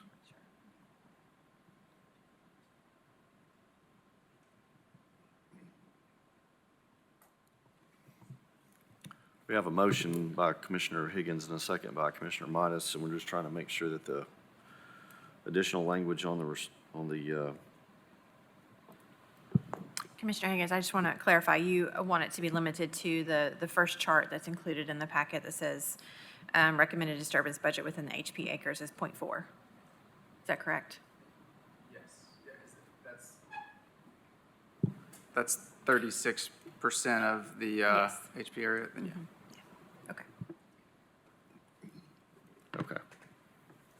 Is everybody clear as what we're doing here? Did you have a comment, Commissioner Shelton? No. Okay. All right. All in favor, say aye. Aye. Any opposed? No. One no. Ayes have it.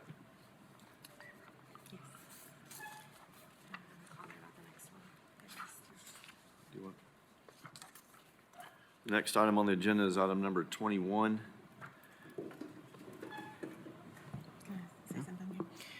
Commissioners, we did receive a request, last-minute request from the applicant requesting postponement of this item. For how long? Well, let me, do we not need to see if there's any opposition first? Since this is on the regular agenda? Huh? We're recommending denial, Okay. but yes, you could ask. The next agenda item is item number 6I, 24RZ. The applicant is Julie Cloninger. Location, north side of Thorn Grove Pike, west of Kennedy Road. Approximate size of the tract is 2.12 acres. The present zoning is A, agricultural. The zoning request is CN, neighborhood commercial. The existing land use is rural residential. The staff recommendation is to, the current staff recommendation is to deny the CN neighborhood commercial zone because it's not, does not meet all the conditions of the rezoning. As Director Brooks noted, the applicant has requested postponement, but we will ask if there's any opposition present today. All right, seeing none, commissioners? Is it a 30-day postponement? Is it 30 days? That's what I recommend, 30 days. Yeah, motion to postpone for 30 days would be the appropriate. Motion to postpone for 30 days won't be my problem. Second. Motion and a second to postpone for 30 days by Commissioner Smith and Commissioner Huber. All in favor say aye. Those opposed? No. Was that one? One no? Postpone for 30 days. Yeah. 23. Next item on the agenda is agenda item number 23. The file number is 6L24RZ. The applicant is Taylor D. Forrester. The location is southeast side of Samley Road, east of Steel Road. Approximate size of the tract is 49.86 acres. The present zone is A, agricultural. The zoning requested is PR, planned residential. The existing land use is agricultural, forestry, and vacant land. The density proposed is up to 8 dwelling units per the acre. The staff recommendation is to approve the PR planned residential zone with up to 8 dwelling units per the acre because it's consistent with the Knox County Comprehensive Plan and is supported by residential amenities. Let's see.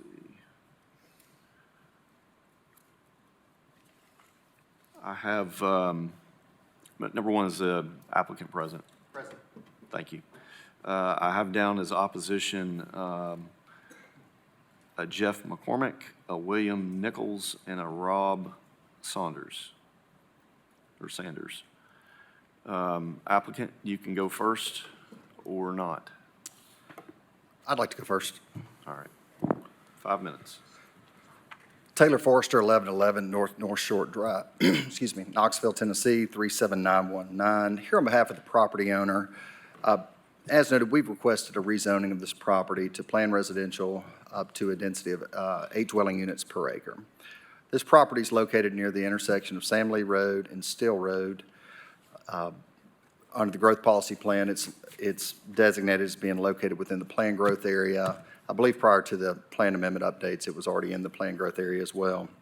The property has a land use designation now under the new comprehensive land use plan of traditional neighborhood. And as I addressed that earlier, that provides for a mix of housing types, single-family, townhomes, and some small-scale, or intended to be small-scale multifamily. The significance of the traditional neighborhood land use designation is that it contemplates the neighborhood having amenities such as, or amenities in the area as parks and schools. The significance of this is that this property is located, shares a boundary line. It's adjacent to several schools, the Hardin Valley Elementary School, Hardin Valley Academy School, and Hardin Valley Middle School. Property is also located within a quarter mile approximately to a commercial node. This property, the prior sector plan designation prior to the updated or the new comprehensive land use plan had a MDR, the medium density residential, and as you're familiar from that prior sector plan, that would allow under the PR zone rezoning a density of up to between 6 and 12 dwelling units per acre. The property is within the boundaries of the Hardin Valley Mobility Plan of 2019. There are public right-of-way improvements designed, and those may possibly already be scheduled. Director Snowden can, I guess, identify that timeline better than I can. But that's at the intersection of the, as I mentioned, the Sam Lee Road and Steele Road. That intersection is being improved with a roundabout. Like I said, I think that is already scheduled for a start date at some point to be constructed. So we'll have the improvements there at the intersection. I think they do maybe expand off of that to some degree as well. Also in the works on Sam Lee Road, as you can tell on the screen, the sharp 90-degree curve angle there. Knox County Engineering is in the process of having that road in that section realigned. That realignment to remove that sharp 90-degree angle curve will create kind of a more gentle slope or curve and will impact this property at the northern corner. I think kind of the sketch initial preliminary realignment probably would impact by about approximately plus or minus 5 acres of this property, with Sam Lee being realigned and cutting into that northern corner there. We're working with Director Snowden, engineering department, on that realignment and working through that process on assisting how we can with that process. This property, although there is substantial acreage to it, there are some site constraints potentially on the maps. There's recognizable closed contours potentially on some of this property in certain areas. We'll have to do further investigation to discover the extent of those closed contours and how they'll impact it. But as you're aware from considering other matters, closed contours aren't necessarily uncommon, and but they do at times impact the overall resulting density.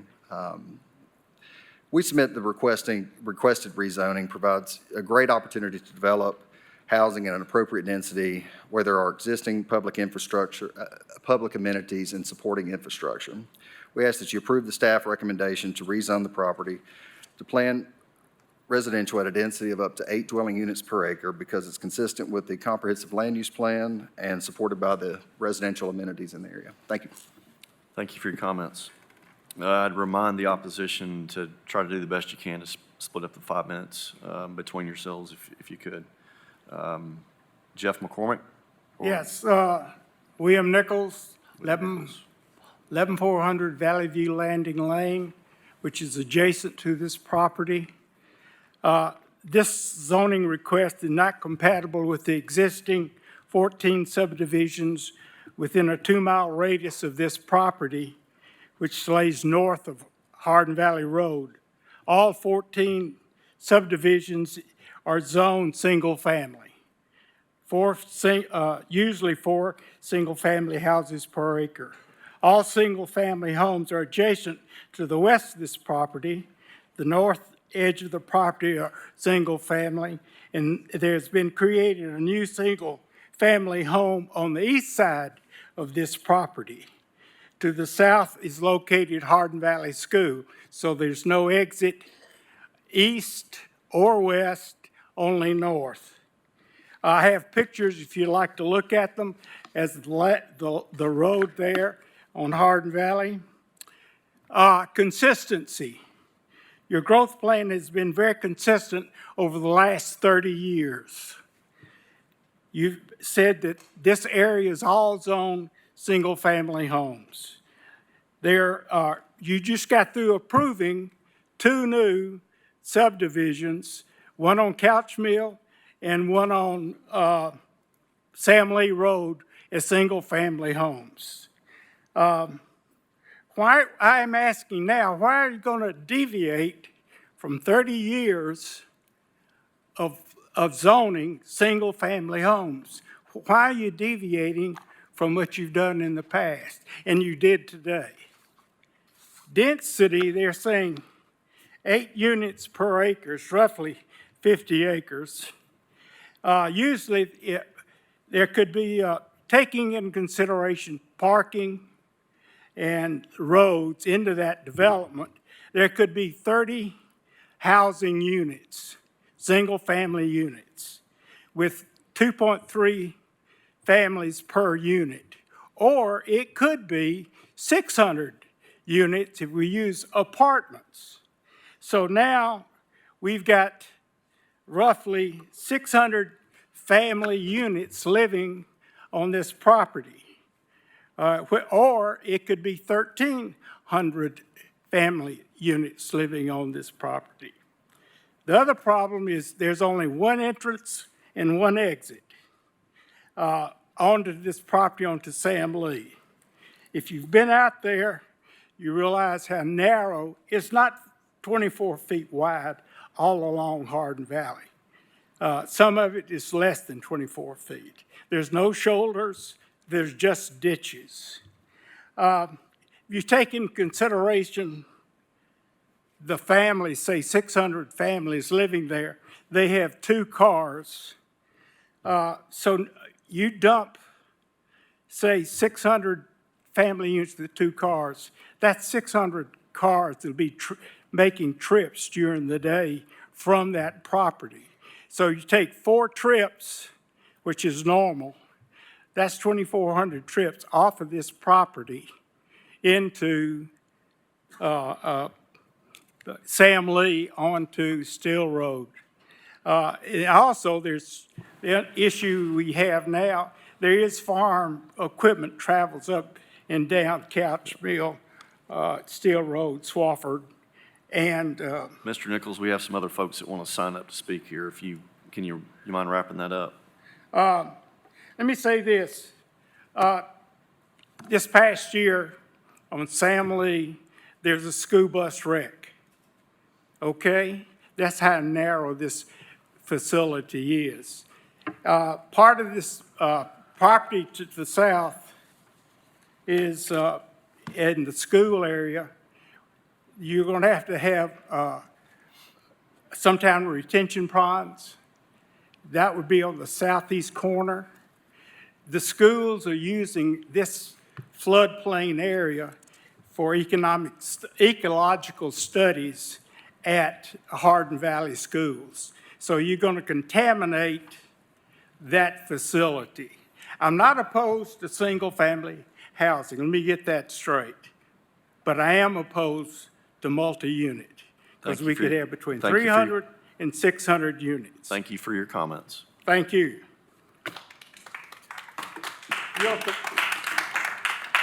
Would you like to see these pictures? Absolutely. You can bring them to the staff and we'll pass those around. State your name and address, please. Rob Sanders, 2654 Behringer Station Lane, here on behalf of Lancaster Ridge Homeowners Association.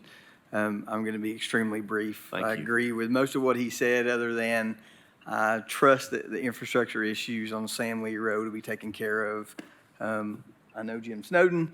I know his engineering team, so I'm not too worried about that. What I am worried about is one of his points, and that is 8 development units per acre does not match that. If you'll turn that zoning layer back on and zoom out, you've got up to 3, up to 4, nothing in there, anywhere around us is as dense as what is that being asked for. And, I mean, a subdivision there is inevitable. Why can't you make it the same density as everything else around it?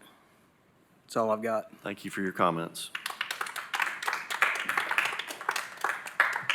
I have Jeff McCormick. Are you Mr. McCormick? I'm Jeff, yeah, 11418 Mill Cove. Let's try to do a couple minutes, please. I beg your pardon? 2 minutes, please. Okay. I'll keep it high level. I think they've covered everything I had in my notes. So first of all, I appreciate the commission for giving us the best county in the best state and the best country on the planet Earth. So thank you for your contributions to that. In terms of my opposition to this particular development, we have, it's a health and safety concern as well as a financial concern long-term. Our infrastructure currently could not possibly support high-density development in that particular location, especially in light of all the recent approvals and building of other high density around the Hardin Valley area. The tributaries, the road tributaries and the general area just cannot support that. From a health and safety standpoint, the number of accidents, it's not safe to even bike. The community has kind of lost its culture and its nature, and a lot of the reason why Hardin Valley people became Hardin Valley people. I fully understand the economic factors that you guys have to consider. It pains me, some of what you're dealing with when it comes to being able, affordability in Knox County. It's a double-edged sword, isn't it? You know, we've got the greatest county, like I said, and on the planet Earth, but it's gotten prohibitively expensive. With high-density developments going into areas like Hardin Valley at a disproportionate rate to the rest of the county, as we know Hardin Valley's grown faster than any of the rest of Knox County over the past couple of years. There's an economic factor known as negative externality where we're siphoning value from the surrounding properties away to compensate for the decreased value of the high-density properties around them. That's one factor. Essentially, that means that the current homeowners are bearing the financial burden for this rapid growth. So until we can get the infrastructure to support this level of density, and without some balance on those economic factors, I don't think high density should be approved at all. In addition to that, a lot of Hardin Valley people that I talk to and meet with would like to see dining and restaurants and additional growth, which is what's helped make Knox County incredible. Need you to wrap it up here, Mr. McCormick. You got it. It's hard to cost justify putting in finer dining and restaurants and things like that based on a demographic profile that may not be able to support that as we continue to proliferate high-density housing. Thank you for your time. Thank you very much. The applicant would have a couple minutes if you're good. Okay. Commission. Anybody? Commissioner Higgins? Wow. Shocker. Shocker. I just have a couple comments based off of what we heard. I think that the point that was made about dining and other resources in the area, those things are supported by more people. So I think that that's, you know, if you want a more developed and mixed-use area, I think that more people are appropriate for building that up. In this case, I think someone made the point that it is inevitable that this will be a subdivision at some point, and I guess my request, my hope for the applicant is that when you all do go into planning, that you'll look into trying to minimize the disturbed area of the site and preserve as much farmland as you can, former farmland, and try to consolidate and conserve. And I also think that when we see the development plan, I really hope that y'all can work with the school and look into a pedestrian pathway that connects to the school property and allows for kids to be able to walk to school right there safely instead of having to, gosh, it would be so frustrating to have to drive from where that pointer is just around the block to go to school. And from what I've heard, I would assume it wouldn't be very safe to walk that on the roads. So I think it would be very crucial if you are bringing in a lot of dwelling units to have that connectivity. Thanks. Thank you. Commissioner Overton. Thank you.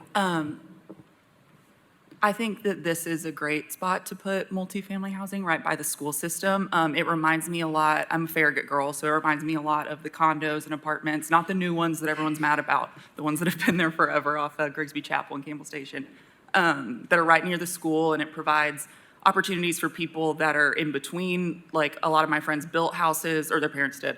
You know, they build houses so they need a spot to land, or retirees that want to stay in their communities. There's similar types of places near Bearden High School and West High School. And I bring that up to say that I would say everybody in this room can agree that the property values in Bearden, Farragut, and the rest of West Knoxville are doing just fine in spite of being in close proximity to multifamily housing. If you want to look at another example, you can look in Williamson County in the Brentwood area. I think that that would probably be the most expensive county in our entire state, and there's plenty of mixed-use condos and multifamily housing there. So to the property owners, I don't think that your houses are going to plummet in value. In fact, I think they'll continue to appreciate quite a bit, as they have in the past 3 years. So I'm in support of this fully. Commissioner Huber. This question is for Director Snowden. Can you update us on the Hardin Valley Mobility Plan? I know there was a lot of work that has gone into looking and evaluating the roads and the traffic in that area. Sure, be glad to, Commissioner Huber. Yeah, we do have, and one gentleman mentioned here earlier, we do plan on constructing a roundabout there at Steel Road and Sam Lee and Swafford. I always get that's kind of an odd intersection. It's got, every road's a different name, so I hope I got that right. But yeah, right there, we do have a right-of-way or a roundabout planned at that location. Hopefully start sometime for construction of that, sometime in calendar year 25. In addition to that, we also have a project that was approved in the fiscal year budget 25 that just got approved that will improve capacity along Hardin Valley Road east of Award-Winning Way.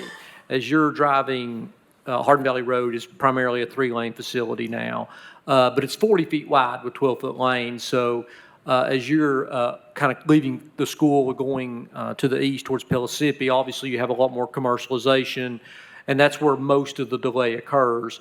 So we do have a project that will take that 3-lane to 5-lane from Award-Winning Way all the way to Solway Road, Pellissippi, as part of a phase 1 that's something that we'll probably start construction on next year.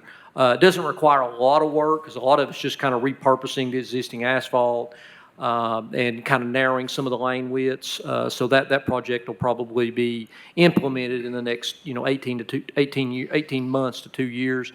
And then we also are going to do a RFQ for consultants to start the design process of really creating Hardin Valley from the west of there, including the area near the school, as well as all the way to Hickory Creek and beyond, to create really a multi-lane facility, to maybe make it look like something like Shawd Road would, because as part of the land use plan that got adopted, we anticipate a lot of growth in that community. We want to be as proactive as we can. We want that road, with all those farms that are still existing out there, to really be able to have a way for those folks to get out at Everett Road and Watt Road as the state improves the interchange. So probably, over the next, 5 to 10 years, there'll be, tens of millions of dollars of county money invested in that corridor to make traffic much, much better than it is currently. Thank you for that update. Yeah, I guess probably one of the more important things I'm hearing is that there's going to be what I would call a recent or a quick improvement, not the 10-year type 5-year, but 18, 24 months. And that would probably align a little bit more with, by the time this property actually gets developed, there's concept plan, and anybody actually living there, there's going to be significant improvements to the roads right in that immediate area. Mr. McCormick and Mr. Sanders both, I'd like to echo Ms. Overton's comment about property values. And everybody has an opinion about property values, and it's easy to get scared about multifamily, and we don't know that that's what the applicant wants to do yet anyway. But I can tell you from experience, from developing a Class A apartment complex in West Knoxville off of Westland Drive probably 10 years ago, that was one of the biggest things that the neighbors were worried about. They were concerned there was a multifamily building going in, and it was going to decimate everybody's property values. And those, and I'm saying they were probably $600,000-$700,000 homes then. Well, since then, I can tell you of $5.5 million to $2 million homes that have been built adjacent to that same apartment complex. So, I mean, my point being, somebody's not going to go out and build $1.5 million, $2 million house unless they're comfortable with it. And I think they would be very comfortable in Hardin Valley. It's certainly been the gem of where everybody wants to live. I don't see that as an issue. To Mr. Nichols, and again, probably to Mr. Sanders as well, the thought of why deviate from where we are on the zoning of everything around it. I think Commissioner Smith had a very impassioned comment earlier about it's our job to look at everything, and we have to consider everybody moving in town. We just got done with Advanced Knox and redoing the growth policy plan and the comprehensive plan. And in that, through a lot of negotiation, a lot of thought, a lot of everybody looking at it, this area is considered one of the better areas to have a higher density because of its location next to the school, because it's walkable to the grocery stores. There are some more restaurants that are coming in that area, all very walkable. But why deviate? The main thing is we've got to stop the sprawl of going too far out. We've seen it. I saw it back in 2005, 2006, where we would go way, way, way out in the middle of nowhere. And I know we just did one on Tipton Station that some might be thinking about, but I think it's in the planned growth area, though. That is my point. That area is still planned growth. This is definitely planned growth. But we have to increase the density where we can to try to help the health of Knox County and the health of the market and just the living here. So I think it's a very appropriate location for 8 units an acre. Thank you. Thank you, Commissioner Huber. Commissioner Shelso. Yeah. So the proximity to school, the school is great. I think that we're being a little over-optimistic with the amenities because, I mean, unless the subdivision can connect to the sidewalk right there at the school access, there is no immediate sidewalk access. And it's unfortunate because, I mean, really, the subdivision next to it, Lancaster, and then, the 4 or 5 subdivisions all over to the east. I mean, it's a hellscape of lack of connectivity between subdivisions. You can't get from many of them to the neighboring subdivision without going all the way down to Hardin Valley Road or back up.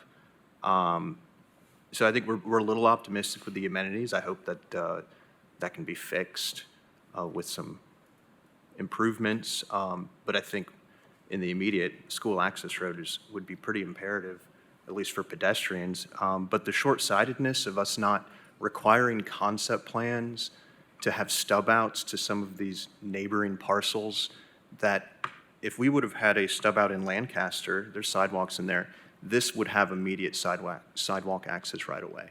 And so, as one of the neighbors brought up, the negative externalities of that is that people can't walk as easily. I mean, building cheaper subdivisions without sidewalks has negative externalities such as higher obesity rates and lack of fitness for children.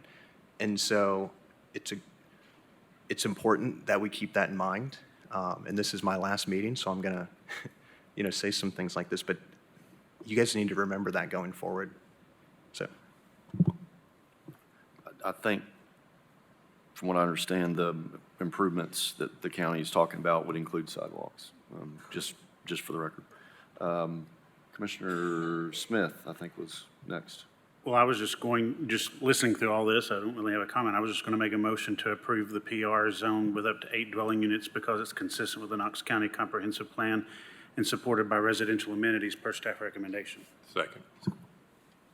So we have a motion by Commissioner Smith, a second by Commissioner Huber to approve per staff recommendation. I had Browning. Anybody else? You good? No, I was just going to make that same motion. Okay. So we have a motion and a second. All in favor say aye. Those opposed? Ayes have it, motion approved.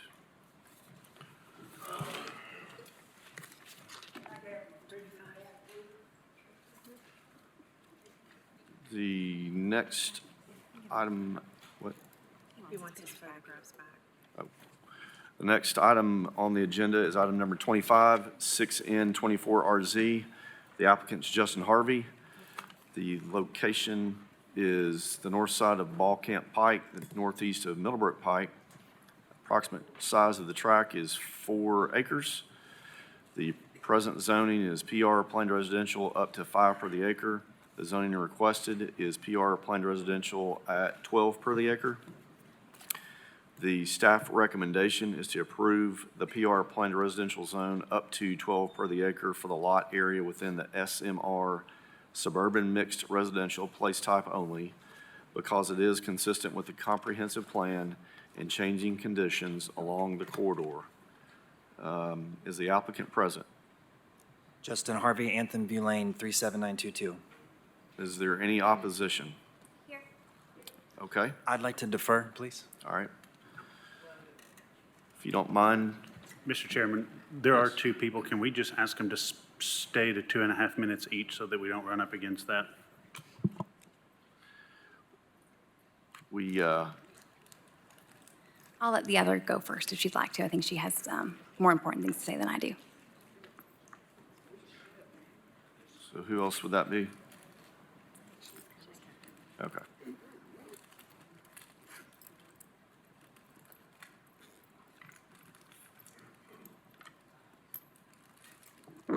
Hello, my name is Karen Bishop, 8747 Ball Camp Pike. I'm 2 houses down from where they want to put this into. And I just want to say, 5 years ago, I wanted to replace something on my property, and it was a trailer. I have 2 acres. I had to I had 1 acre and another acre that I hadn't consolidated together. To be able to replace that trailer, I had to consolidate the 2, do another survey on the property. It took me 5.5 months for it to go through. And all I was doing was replacing it. They told me that I could never, ever put anything else on that property. Now, we're talking about putting up to 5 duplexes or 5 homes on that property, and you want to raise it to 12. 5, if you wanted to do, that's 20 houses. That's just incredible. It's not big enough for 5 houses or 20 houses. And then you want to go to 12, 48 houses? I understand that we improved the road and it's going to be going, both directions and everything else. I can't get out of my driveway. How in the world, if we're going to have anywhere from 20 to 48 homes right there in a consolidated area where we that have been there over 20 years have not been able to get out of our driveway because of the school there. The school's overcrowded as it is, and you want to put more people into it? There's not enough places for them to build onto that school. Then you got Hardin Valley, you got Carnes. They're both overcrowded already, and you're wanting to put more places in there. Where are these kids going to go to school? Where are we going to bus them to? We did another school at the other end. It's almost full. It's almost full too. What are we going to do with educating our children? Where are we going to bus them to? Put them on a school bus for a half hour to get to another school? Are you going to build more schools? I just don't understand how you could put that many places. You don't even have 2 accesses out. If it went up to Daybreak's a 1-lane road. You have to pull off to the side for somebody else to come through. You're going to put people onto Ball Camp. Well, it's going to be Shad Road. It's going from 75 all the way to 40. Can you imagine the traffic that is going to be on that road? And you're wanting to put all those people in one consolidated place? We're a quiet neighborhood. It's beautiful there. I have been there forever. And my father-in-law before that had been there forever. It's beautiful. Why do we need that many homes in a consolidated place? We've already built up around us. I thank you for your time. I'm sorry, but I just think it's wrong to put that many places in one area where there's not enough for us to be able to support it as a community. Thank you for your comments. Thanks.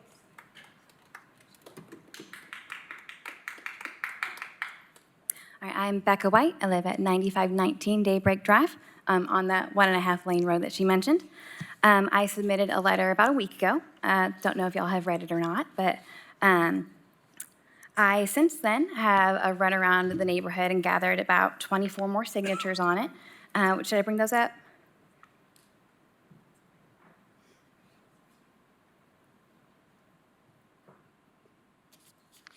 I've got similar sentiments. I'll try to be brief. I'm not from here. I married into a wonderful family that has been in that area for 5 generations, and so I'm sort of speaking on their behalf. I'm a middle school language arts teacher, and so I was asked to write letters and such because that is what I do. These are good, hardworking people. They are not the type who write letters and come to official meetings. All of the area residents I spoke to would very much like to continue living the rural lifestyle they've always known. Many of them, like my husband's family, have been on the land or nearby land for 4 or 5 generations. Many have had painful experiences trying to obtain basic amenities on that land because it was often deemed too rural or too difficult to reach for utilities. Because of those experiences, they are distrustful of, as someone else said, downtown government. They do feel that it is ironic for a government that has ignored an area for being too rural to suddenly turn around and say a neighboring property is not rural enough for them to reconsider this rezoning effort. Many were also not surprised to learn that the real estate listing for the property states that the rezoning has already happened. More evidence in their minds that their concerns are not of note to the local government. I would not be here, however, if I did not believe the best of the commission members. And my experiences with Commissioner Hill and with Director Snowden have always been positive, so I'm hopeful that you will hear our concerns. If I may add one more thing. Sure. We know that Knoxville is experiencing a housing shortage. I wouldn't own my home if my husband's papa hadn't sold it to us. I would assert, though, that we are experiencing more of a shortage of affordable housing rather than just housing. Unless the 12 units per acre, which I assume would be apartments, are going to take Section 8 vouchers, they're not going to help with that. 5 units per acre would actually be more appropriate. They would be more likely to fill the need for reasonably priced starter homes and would be consistent with the land use in the immediate vicinity. Thank you for your Thank you. comments. Mr. Harvey, you have about 5.5 minutes. Okay. I appreciate the community and everything they have to say. This property is located what I still call Ball Camp Pike, and I think you all are aware of the improvements that road has taken on. It's got sidewalks, it's going to 4 or 5 lanes. And I guess my question, if not there, I mean, some of these, I've listened all day and heard lots of comments. Some of these properties are located way far out. This is directly on Ball Camp Pike, which is very near the intersection of Lovell Road, which is just minutes from Pellissippi State Parkway, or Pellissippi, the interstate. So I don't think an extra 40 cars or 50 cars is going to have really any impact on the improvements that Knox County has made to Ball Camp, which is going to, I guess, be Shad Road. So I don't see any issues with the traffic, and we are going to do our best. It actually is a beautiful lot. There's some beautiful trees that look like they've been there 100 years. We're going to do everything we can to preserve those. And our plan is to do attached housing so that our footprint is not taking up the whole lot. We hope to leave some green space, a lot of green space actually on 4 acres. And I just think there's plenty.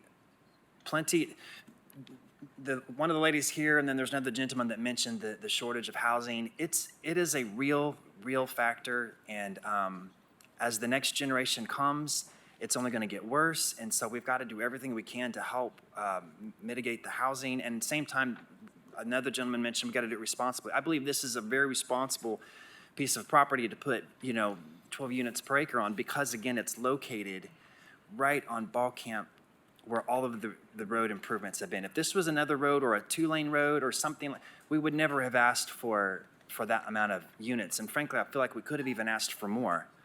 But I wanted to be responsible and just ask for 12. So thank you for your time. If you have any questions, otherwise, that's it. Thank you for your time. Commission?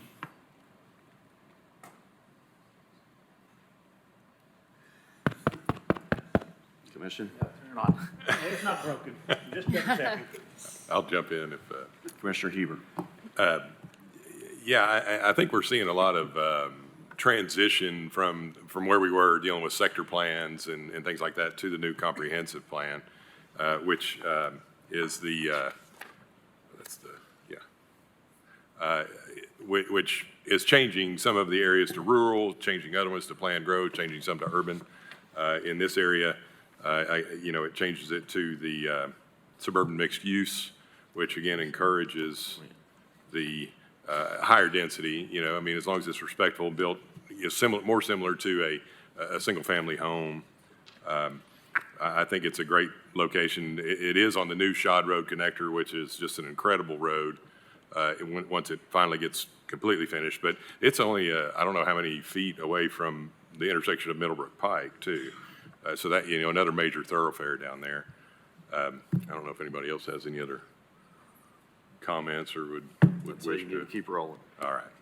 Well, with that, I'm just going to go ahead and make a motion to approve the PR planned residential zone up to 12 units per acre for the lot area within the suburban mixed-use residential place type only because it is consistent with the comprehensive plan and changing conditions along the corridor.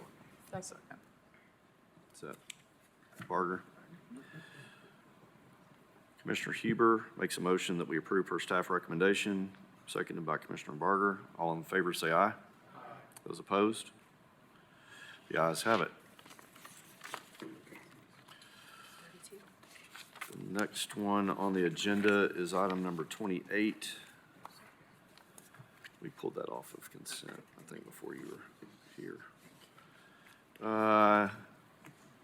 Let's see. File number 6S24RZ. The applicant's Masana Investments LLC. The location is south side of Asheville Highway, east of Cash Road. Approximate size of the tract is 49.18 acres. The present zoning is CA, general business, and A, agricultural. The zoning requested is PR planned residential. The existing land use is agricultural, forestry, vacant land, and rural residential. The density proposed is up to 5 per the acre. The staff recommendation is to approve the PR planned residential zone with up to the 5 per the acre because it is consistent with the Knox County Comprehensive Plan and surrounding development. Is the applicant present? Is there any opposition? Okay, we have some opposition. Applicant first or second? All right. You may come to the podium. I have, is it Mia Bell? Okay. Ms. Bell, you have 5 minutes. My name is Mia Bell. I'm at 8021 Strawberry Plains Pike. I am the 4th generation to live at my property on Strawberry Plains Pike. My concern is not only outgrowing our new school, but the traffic on Strawberry Plains Pike. I've had so many wrecks in my yard, taking my mailbox down, that I've lost count. My previous neighbor has had a car go through his house. The new neighbor in that house has had a car in her front yard. I personally think 5 houses per acre is a lot. I am all for growth, especially in that area. We actually have a very nice habitat, humanity community right off of Strawberry Pike. So I, again, am very concerned with the traffic there, with the speed of the traffic. It's not only cars, it's 18-wheelers going down through there. That's my biggest concern. I don't know enough because I'm not sure, this is all new to me, how to research all this, but I'm curious about the entrances and the exits to this subdivision and what they're going to do about the traffic. Thank you. Thank you for your comments. Before you get away, This is just a rezoning, so we don't have a subdivision plan yet presented before us yet, and that would come at a later time through Planning Commission. Okay, thank you. Applicant? And the place looks a lot different. It looks good. I'm not used to y'all being so close to me. So, Scott Davis, P.O. Box 11315, Knoxville 37939. I appreciate y'all's time, and Mr. Smith and Mr. Hooten, appreciate y'all's service. I think this is y'all's last meeting. Appreciate the time and energy y'all all put into this. Yeah, I respectfully request to approve as per staff recommendation. More than likely, the traffic we intend to come off of Asheville Highway. So I would say even if there is a secondary entrance off of Strawberry Plains Pike, the traffic will be coming onto Asheville Highway. Again, I appreciate y'all's time and respect. Request you approve per staff. Thank you. Thank you for your comments. Commission?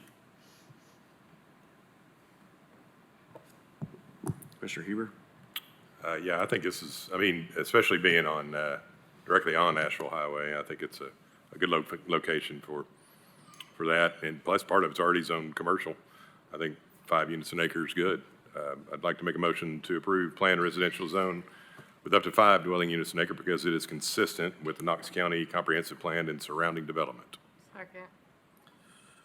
Motion by Commissioner Huber, second by Commissioner Barger to approve per staff recommendation at 5 per the acre. All in favor, say aye.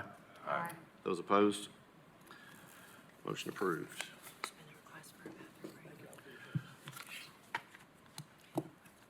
I've had 2 requests for a quick break. So we are going to take a 5-minute break, and when we return, we'll be on item number 31.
Yeah, with oddball stuff. Okay, this is gonna be a stupid. Is that Amy Brooks thing coming?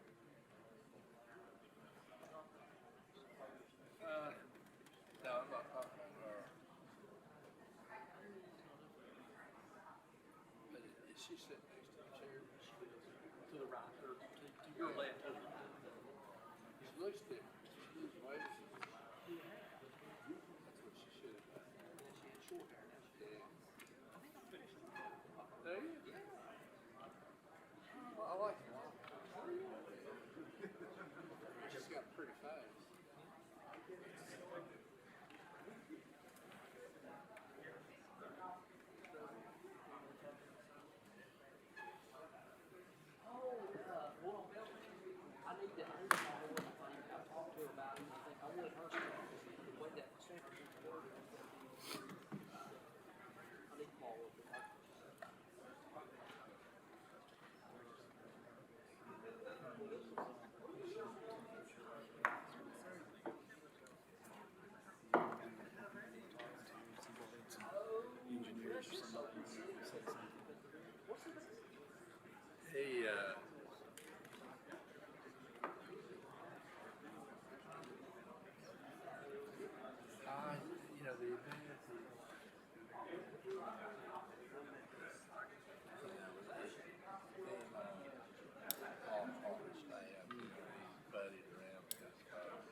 planning commissioners here, and he's pissed off at the county commissioners. Yeah.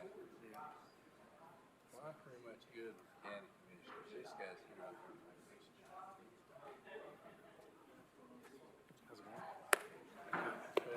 Talk to Mike about this.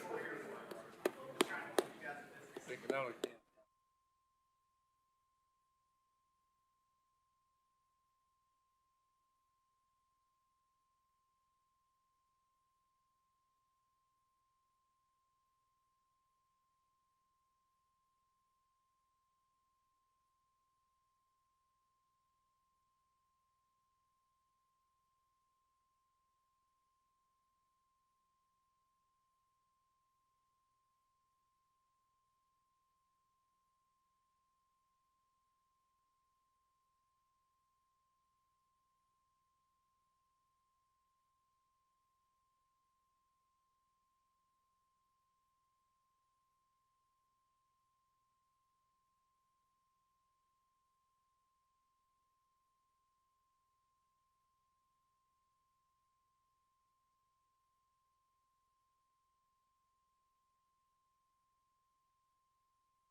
Same thing, says I can't go to sites. I got no truck. All right. This is the one we have the bang your gavel. Let's get back to the business of the community here. All right, we're going to be on item number 31. The file number is 5SD24C. The subdivision is Belltown Phase 3. The applicant developer is Josh Sanderson. The location is northeast side terminus of Freedom Bell Avenue, north side of West Emory Road. Approximate acreage is 23.23. Zoning is A, agricultural and PD plan development. Existing land use is agricultural, forestry, and vacant land. Proposed use is detached residential. There are subdivision variances that are required, which is the reason it was pulled and put for us to vote. There's one report, 3 motions. There would be one for the variance, one for the alternate design standards, and one for the concept plan. Is the applicant present? Mr. Sanderson is present. Is there any opposition? No opposition, Mr. Sanderson? No comment. Commission? Mr. Chairman, I'll make a motion to approve the requested variance to increase the maximum number of lots on one side of the road without a turnaround from 1 to 2 for the portion of road N northwest of Road L intersection with A, B, and C per staff recommendation. Do I have to read all of those? Well, we would need. Yeah, if you look at the staff recommendation, there are items A, B, and C under the staff recommendation that would give you reasons that you could support this from a hardship standpoint, and I would like for you to, if you so choose, Okay. to put those in there. A, there's a large depression north of the terminus of Road N, and providing a turnaround would extend the paved road surface into the closed contour of the depression. B, Road N cannot continue north due to a large depression, which is a unique characteristic of the site. And C, the granting of the variation will not be detrimental to public safety, health, or welfare because this portion of Road N will be used very little by the general public and does not require a turnaround per the fire code. Thank you, Commissioner Smith. We have a second. Commissioner Boyer on the second. All in favor say aye. Aye. Opposed, no. Motion number 2 would be the alternate design standards. I'll make a motion to approve the alternative design standards based on the justification provided by the applicant and recommendations of the Knox County Department of Engineering and Public Works. Second. Motion by Smith, second by Boyer on the alternate design standards. All those in favor say aye. Aye. Those opposed, ayes have it. And the third motion will be the approval of the concept plan subject to the 10 conditions. Approve the concept plan subject to the 10 conditions. Do I have to read those? No, Okay, good. as noted. Have a motion by Commissioner Smith, second by Commissioner Boyer to approve the concept plan subject to the 10 conditions noted in the staff recommendation. All in favor say aye. Those opposed, the ayes have it. Thank you. So now we are on item number 32, back on the agenda as published. So that would be file number 6A24C and 6A24DP, subdivision, Catlett Road subdivision, Leonard Development LLC, southeast side of Snyder Road, west of Catlett. Approximate acreage is 10.2. The zone is PRK, planned residential, up to 4.68 dwelling units per the acre. Existing land use is agricultural, forestry, and vacant land. The proposed use is 33 lot subdivision, single-family residential subdivision. The number of lots again is 33. This would be, again, 3 motions, one for the variance, one for the concept plan, and one for a development plan. There are variances, one to reduce the K value from 25 to 20. That would be the one variance. Alternate design standards, there are 2 noted, and staff is recommending approval for 3 noted reasons. On the variance, approve the concept plan subject to 7 conditions, and they're recommending that we approve the development plan for the 33 lots subject to 1 condition. Is the applicant present? Here on behalf of the applicant, Chris Sharp, 10330 Hardin Valley Road. Great. Is there any opposition? No opposition. Mr. Sharp, do you have any comments? No, sir. Mr. Chairman, don't see any lights, so I'll make a motion to approve the requested variance to reduce the K value from 25 to 20 between stations 1 plus 40.22 and 3 plus 69.02 on Road B based on the following evidence of hardship. 1, the property is somewhat irregularly shaped and is challenging topographically. The most optimum location of proposed Road B happens to coincide with the steepest part of the property with the HP Hillside Protection designation. 2, the shape of the property and the location of the slope with respect to the proposed road is unique to the property and has not been created by any person having an interest in the property. And 3, granting this variance will not be detrimental to public safety, health, or welfare, as the proposed reduction is in compliance with the AASHTO standard as stated by the applicant. I have a motion by Commissioner Smith, second by Commissioner Boyer on the variance. All in favor say aye. Aye. Any opposed? Ayes have it. The second motion would be the approval of the concept plan subject to 7 conditions. So made. Motion by Commissioner Smith, second by Commissioner Boyer. All in favor say aye. Those opposed? Ayes have it. Third motion will be the development plan. Make a motion to approve the development plan for a residential subdivision of up to 33 detached dwelling units in the PR zone, subject to 1 condition as stated by staff. I have a motion by Commissioner Smith, second by Commissioner Boyer to approve the development plan. All in favor say aye. Those opposed? No. Ayes have it. Thank you. That one is approved. The next item on the agenda is item number 35, file number 6SD24C and 6H24DP, subdivision Ebenezer subdivision. Scott Smith, S&E Properties LLC is the applicant. Location east side of Ebenezer Road, north of Rosemont Boulevard. The approximate acreage is 33.14. The zoning requested, or the zoning is PR, planned residential up to 4 per the acre. Existing land use, agricultural, forestry, and vacant land. Proposed use is detached residential subdivision, 113 lots. This will be, today, it's, or as presented right now, it's 2 motions, a concept plan and development plan. And the staff is currently recommending postponing to the July 11th, 2024 meeting on the concept and development plan for some noted reasons. Is the applicant present? Ben Mullins, 550 West Main Street, and Scott Smith's here as well for the applicant. All right, is there any opposition? No opposition.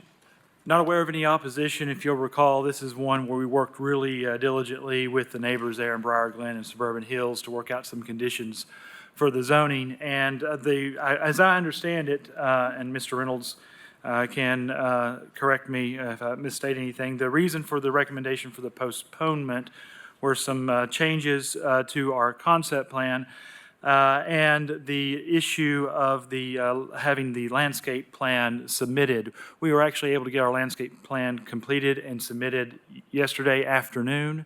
So that is now in the record and does comply with all the zoning conditions that were placed on this by County Commission. The conversation, I believe, is really now focusing on, there are 2 roads, Road A and Road B. There's 3 roads in total if you look at the concept plan that we've passed out, that we've submitted. Road C is always planned to be a cul-de-sac, and it doesn't require, the middle one is Road C. It doesn't require any variances.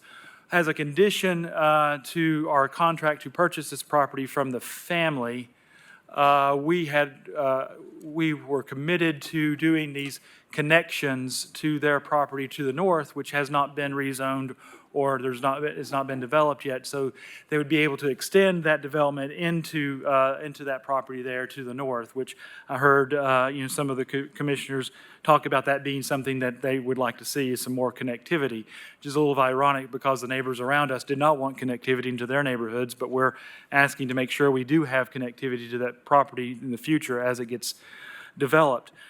We had proposed to do just temporary turnarounds hammerheads at those two locations initially, and engineering and staff wanted those to be cul-de-sacs. And I think there's some question in the past, temporary turnarounds has been, hammerheads has been allowed for temporary turnarounds and other concept plans, but doesn't specifically say anything about hammerheads in the subdivision regulations. So there's a question of whether that is something that would be allowed or not. What we have proposed to do is go ahead and cul-de-sac the road on Road C, which is the easternmost road, which is the furthest, it's the longest road up there.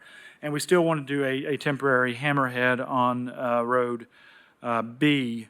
Those would require variances with regard to the slope. They're asking for those to be cul-de-sac, so that would require a variance anyway. And we have, and I did pass them out, we did submit yesterday our justifications for the variances to make sure they can be read into the record and adopted into the minutes as required by law. I think in the conversations I've had with Mr. Reynolds here just while we're taking a break, if, you know, they would recommend approval for this, subject to various conditions, which we don't have any objection to. We've looked them over. But we would have to have two variances and an alternative design standard approved. And the issue would be with this hammerhead, if we could probably take out that word hammerhead, just keep it temporary turnaround and work with engineering, work with staff on what that would have to look like. And if we have to come back at a later date and do something different with that one portion, we could, but it wouldn't slow down our ability to do this development. You know, as part of this development, we are doing sidewalks on Ebenezer. We've done a traffic impact analysis, and we will be paying for improvements to the intersection between Ebenezer and Kingston Pike at that location. So we would like to go ahead, and I know the family, they're sitting back here too, they definitely would like to see this concept plan be approved so we can move forward and acquire the property from them and move forward on trying to get this development. And we can work out some of those issues, I believe, moving forward, and maybe even come back here for some tweaks if we have to. But I know that's a lot. I think Mike could probably add some context to that, but we would ask that we get this approved today, subject to maybe coming back and working out some of the finer details on that temporary turnaround on Road A. Thank you. Yeah, let me, before I get to commission, let me get to Mr. Reynolds and let you try to recap for staff as to where we are currently now with what the applicant has presented and what you would recommend us do going forward here. Okay.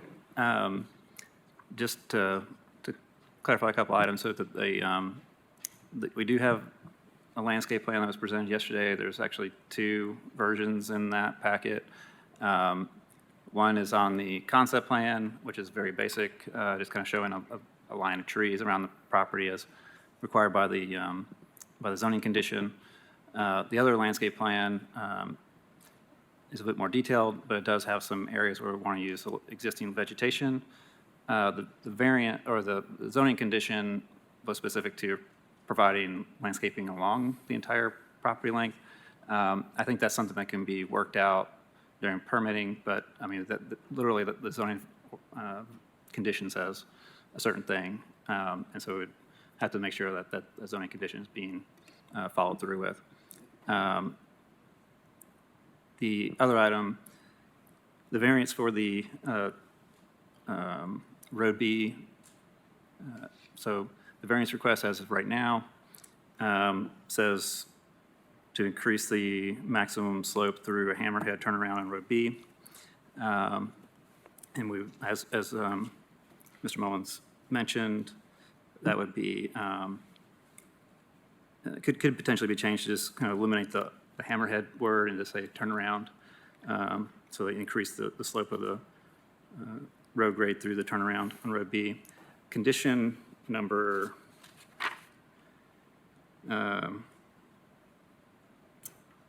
10 of the concept plan, it requires cul-de-sac turnaround. So at this point, with that 10th condition, a cul-de-sac is still required, and that's, I think from a staff standpoint, that's what we're wanting to see. I guess the question is whether or not a variance really is necessary for consideration of a hammerhead. So if they even wanted to approve a hammerhead, would a variance be required?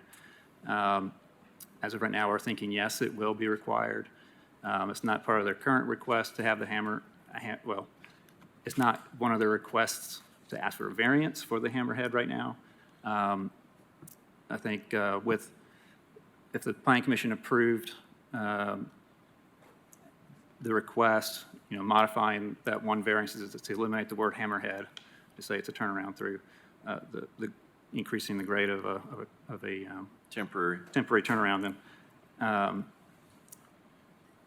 condition number 10 will still require that cul-de-sac. If they want to do something different, they'd have to come back. Which makes sense. All right, and then, did I understand item number 5, applicant, or did you? We were going to talk about that today, but we've talked to engineering. We understand that they're just asking for the right-of-way, but they would pay for the improvements to those turnarounds there from Briar Glen. We wouldn't be required to do that. Is that correct? That's correct. If you guys provide the right-of-way, Knox County will construct them. And that's fine. There is pavement already on our property when this was originally platted in 1987, I believe. So if with that understanding, I think we didn't have a clear understanding on that. If the Knox County is going to expand that the way they want to, we're fine with doing that. Okay. Commission, who was first here, Higgins or Smith? Higgins. Commissioner Higgins. Thank you. I remember when this came to us, I think it was January, when we talked about this.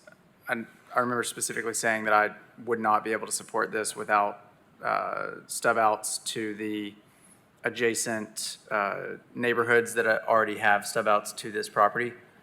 I know that there were some neighbors here that said that they didn't want that, but I also know that from a planning standpoint, it's been proven time and again that that connectivity is crucial for good growth and good developments. And really, it only makes sense to me to have those connections.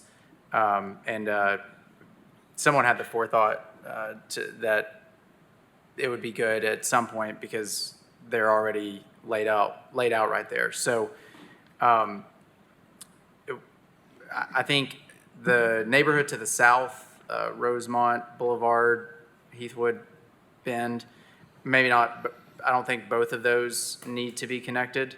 But I do think one of those needs to be connected, and Rushmore Drive also needs to be connected to the streets proposed here. And really, I mean, just think about the burden that all it takes is icy conditions or a storm or something, and someone is blocked in, and to have that other route out, I think is crucial. And I think also just being able to flow and move around for both neighborhoods. So I'm curious, could we make a motion to require stub outs in specific parcels or in place of specific parcels? I'm sorry, I missed. You want to require stub outs to specific parcels? Yeah, parcel 80 and parcel 86. I think it would be appropriate if both of those were right-of-way stub outs to the existing stub outs on adjacent properties. I think that would be,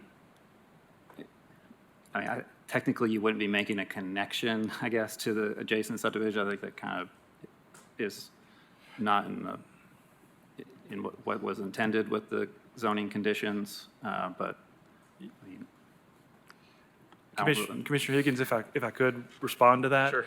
I don't think you can, unfortunately, because the condition was specifically with the neighborhood and Commissioner Oster. They did not want that connectivity. I understand the why you want it, and we've heard that on several, and we talked about it there, but the zoning condition for the zoning was no connectivity to those streets. So I don't think legally it can be done because it's a condition to the zoning. And I would defer to, Council Blakeney or Director Brooks as well on that. But, I think the county commission took that tool out of this body's toolbox when they did the zoning. Okay, well, I'll take your word for that. Director I Brooks, will If you want to speak to that or not. withdraw that question. All right. Commissioner Smith. So just a quick question, because looking at the subdivision variances required underneath the alternative design standards, one, as we have it listed on here, number one, increase the maximum road grade from 12% to 13.8% for Road B, matches what they submitted as their number two.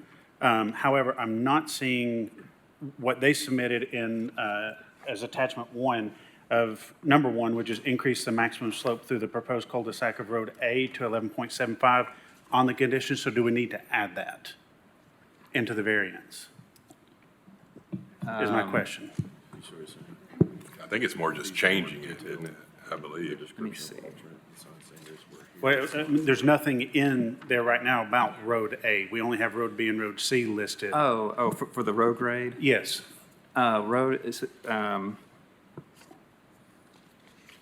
Road A is only 11.75% grade, and a road with, the maximum a road can be without an alternative design is 12%. So Road A meets the standard for road grade. Just wanted to double check since they had, those were variances they that were had requested. listed it, but it's not needed. So, But I guess just to be clear, and this might be an engineering question, they're talking about going from 10% to 11.5% through the cul-de-sac, right? Am I understanding that? Because the road grades inside the cul-de-sac are a different standard. So we would need to read that in, right? That's what it. Correct. So the variance, there's actually a variance request on Road A, which is for the cul-de-sac itself. We'd be working off of Mike's. Yeah, sorry, I started talking about conditions and variances and stuff before I handed out a potential I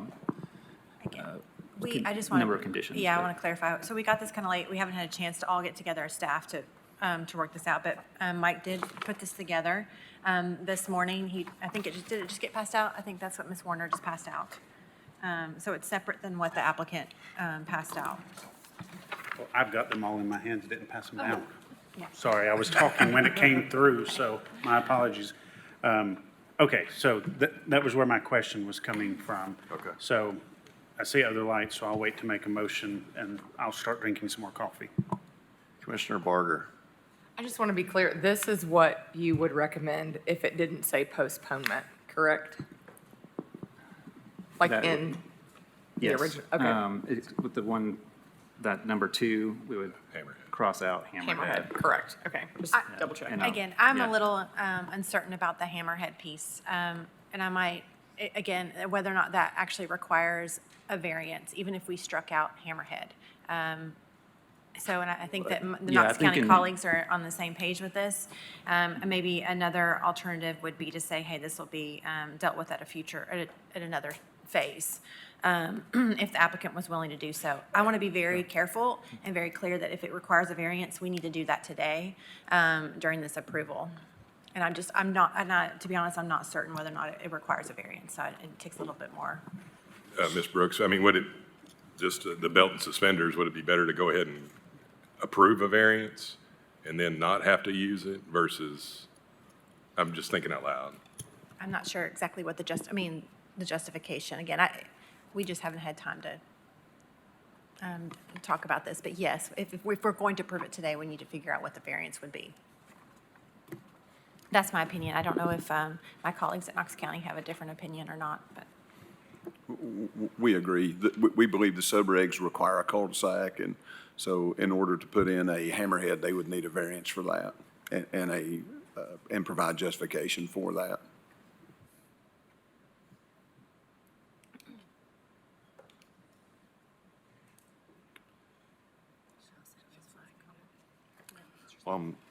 Commissioner Schultz. So this entire either cul-de-sac or hammerhead turnaround is only in here as a condition because it's not just a straight stub out, correct? correct? Yeah, And a turnaround is needed at the end of the road regardless. even if it's a normal stub out? like, Yeah, I mean, for future I mean, development? a dead-end stub out, I mean, without a turnaround, can only have one house on both sides of the street without a turnaround. So in this case, we've got a lot more than one house on both sides of the street here. So it's required to have a turnaround of some sort. The cul-de-sac is the only thing called out in the subdivision regulations. Okay. Well, I'm a little bit confused, and I think that this is not how we like to do business before this body with things coming in last minute. I mean, I'm inclined to, if you guys want to work through it, but I'm inclined to just postpone this.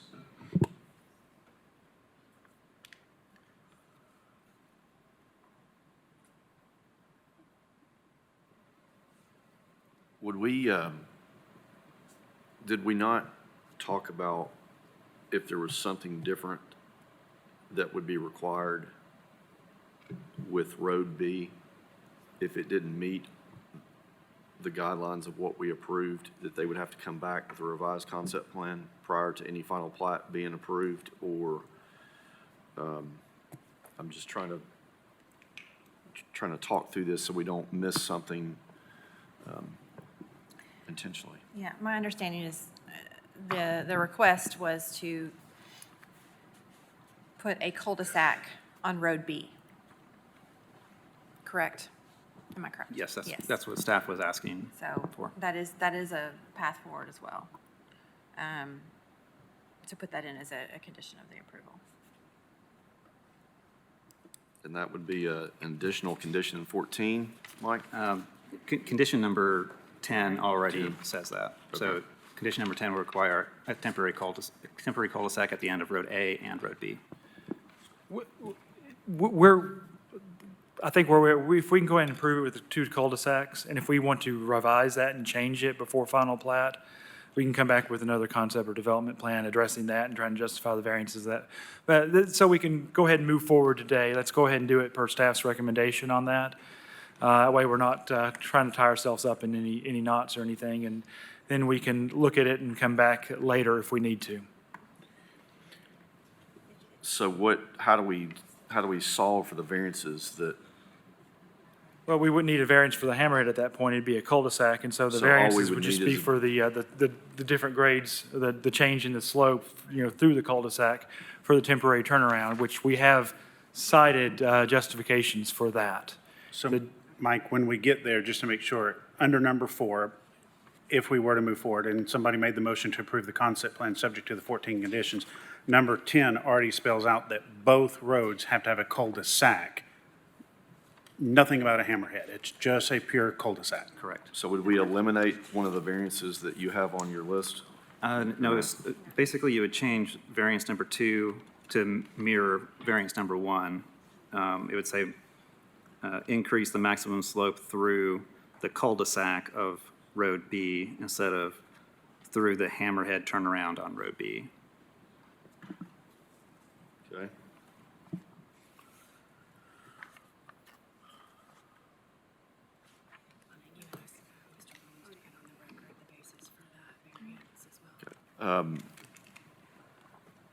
Could we ask the applicant to please provide a hardship for those variances? And we gave those in writings, what we passed out. I'd be Okay. glad to read We would like, we know you have them up here, but for the record, I'd I like would for you be to. glad to read them into the record then. The variance requested for Road A, increase the maximum slope through the proposed cul-de-sac of Road A to 11.75%. 4 different justifications. The increase in the road slope is due to the topography of the existing property. The proposed increase in slope will also allow the road to better accommodate a future connection to the property north of the project. B, the unique topography of the property and future road extension is the basis for the request, reference description in item A above. C, the purpose of the variance is not based exclusively for the desire of a financial gain, but is a result of the physical attributes of the property. And D, the variance will not be a detriment to the public safety, health, or welfare, or be injurious to other properties and improvements in the neighborhood. That would be the variance justifications for Road A to 11.75%. The justifications for Road B going from 10% to 13.8% for the proposed cul-de-sac is, one, the increase in road slope is due to the topography of the existing property. The proposed increase in slope will also allow the road to better accommodate a future connection to the property north of the project. Two, the unique topography of the property and future road extension is the basis for the request, reference description in item A and 1 above. Three, the purpose of the variance is not based exclusively for a desire for financial gain, but is a result of the physical attributes of the property. And four, the variance would not be detriment to public safety, health, or welfare, or be injurious to the other properties and improvements in the neighborhood. And if I could just add overall context to that, I mean, we're going uphill on that, and we have to, in order to connect to the properties above, we have to have a temporary turnaround until we can do that. So you can't do it any other way. And so if the only temporary turnaround is a cul-de-sac, then it's going to require these variances so we can ultimately connect to the property and not leave that property landlocked. Okay, thank you. So if we do get a motion to approve the variances, what we would do is just cite the applicant's submitted hardships that just got read into the record, if you so choose to do that. Well, I so choose to do that, so Okay. I'm going to go ahead and kick us off. I'd like to make a motion to approve the requested variance to increase the maximum slope through the cul-de-sac of Road A from 10% to 11.75% based on the following evidence of hardship presented by the applicant and as is included in attachment 1 submitted to staff. So Commissioner Smith has made a motion, second by Commissioner Barger. All in favor say aye. Aye. Those, any opposition? None. Motion to approve, that's approved. So number 2. All right, I'll make a motion to approve the requested variance to increase the maximum slope through the cul-de-sac on Road B from 10% to 13.8% based on the following evidence of hardship presented by the applicant and as listed as in attachment 1 submitted to staff. Motion by Commissioner Smith, second by Commissioner Barger to approve variance number 2 as noted. All in favor say aye. Aye. Any opposed? Ayes have it, approved. Alternate design standards. Make a motion to approve the alternative design standards based on the justification provided by the applicant and recommendations of the Knox County Department of Engineering and Public Works. Motion by Commissioner Smith, second by Commissioner Barger to approve the alternative design standards. All in favor say aye. Aye. Any noes? Ayes have it, that's approved. Approve the concept plan subject to 14 conditions would be the next. Make a motion to approve the concept plan subject to the 14 conditions as listed in the newest document from staff that will be part of the record that was submitted to us. Motion by Commissioner Smith, second by Commissioner Barger to approve the concept plan subject to the 14 conditions that were handed out by staff and will be used as an exhibit to the approval. All in favor say aye. Aye. Any opposed? No. One no by Mr. Connection. Higgins. All right, and the last one is the approve the development plans for the residential subdivision up to 113 detached dwellings. So I make a motion to approve the development plan for a residential subdivision with up to 113 detached dwellings, subject to the one condition in the newest document handed out to staff during this meeting that is now part of the record. Motion to approve the development plan by Commissioner Smith, second by Commissioner Barger. All in favor say aye. Any opposed? One no. The ayes have it. That is dealt with. Next, we have, I believe, item number 36. Get to that one.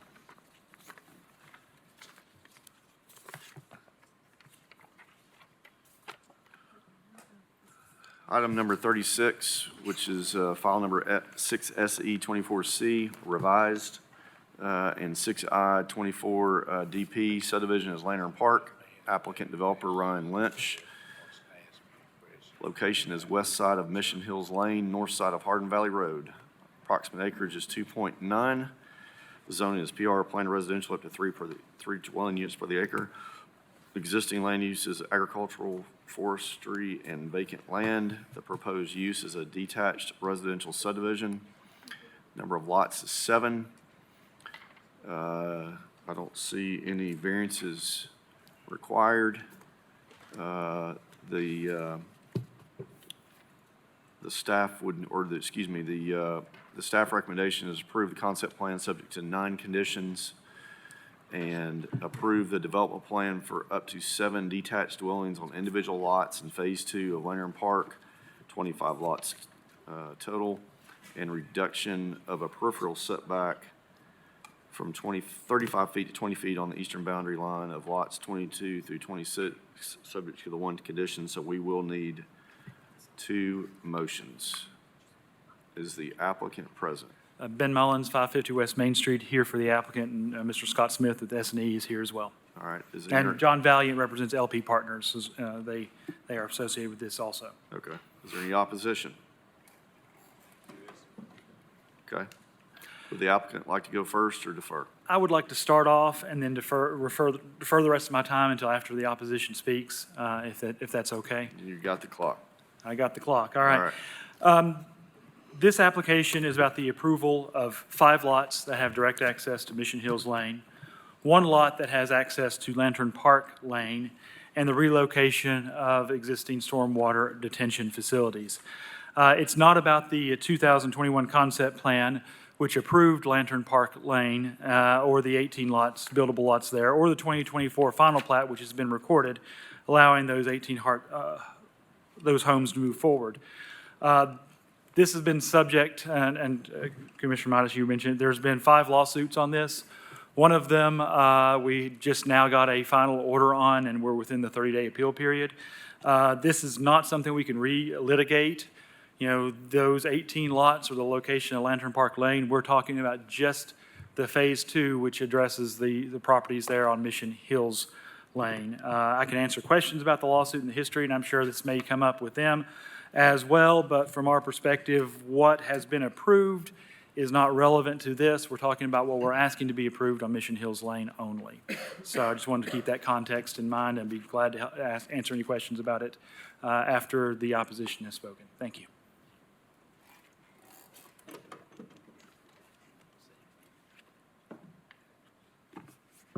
Good afternoon, Daniel Sanders here on behalf of the Massey Creek Homeowners Association. My business address is 920 Volunteer Landing, Knoxville, Tennessee, 37915. I had with me earlier Matthew Brooks, who's the president of the Homeowners Association. He had to leave. He has an appointment to put a pet down this afternoon. He wanted to be with his family. Before that, he sends his regrets and has left it up to me to raise some objections to this, and we do ask that this board deny approval of the concept plan. Our objections today are at least 2, and I have provided the board with a handout, and I'll go through these objections in reverse order. The second one that we've raised in the letter is an issue of site distance along Mission Hills Lane. Your regulations require site distance according to subreg 3.04J6B. That points you back to 3.0J6.5. J6.5 requires within Knox County the minimum site distance at intersections of any 2 streets regardless of classification, and in this situation, a new driveway constitutes a new street and must meet the minimum site distance requirement.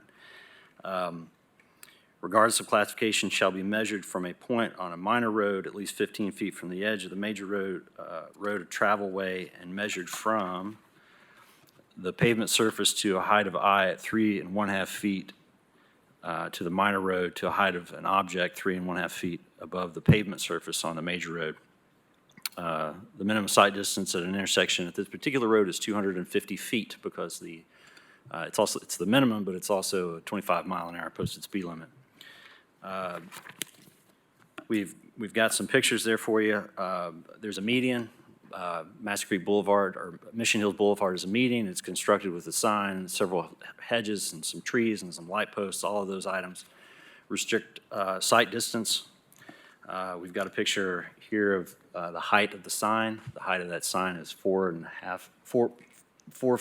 feet 4 inches above a mulch layer, which it's a little bit further down, so it'll be a little bit higher to the pavement of the road.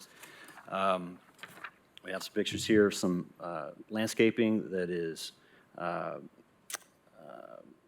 4 feet 7 inches high, and there's also a photograph showing the view at 3 feet 6 inches above the Mission Hills Lane toward the proposed Lantern Park Phase 2, and you'll see it at that height on the roadway. You can't see any part of this proposed Phase 2 development. There's some additional photographs of the sign at 3.5 feet from Mission Hills Lane. You can't see any of the proposed development. The same holds true for the rest of the median. There are trees planted there. There are light poles that obstruct the sight distance along that direction of Mission Hills Lane. Picture's worth 1,000 words. And so I think that provides you with a basis to deny this application. We raise another objection. As was mentioned, this was the subject of now 5 lawsuits. The first one we were successful, and I have a copy of the opinion here. The conclusion of that opinion issued by Chancellor Weaver says the court finds and concludes, based on the foregoing, that the Planning Commission exceeded its jurisdiction and acted illegally, arbitrarily, and capriciously in not complying with the subdivision regulations, and failing to note the reasons justified the variances granted for the 2022 concept plan as required by subdivision regulation 1.05, et cetera, et cetera. And I'm sure you guys have had workshops on this before, because now I can see by your meeting today that you are at least giving lip service to the variance request. But, and there's an order attached here that says,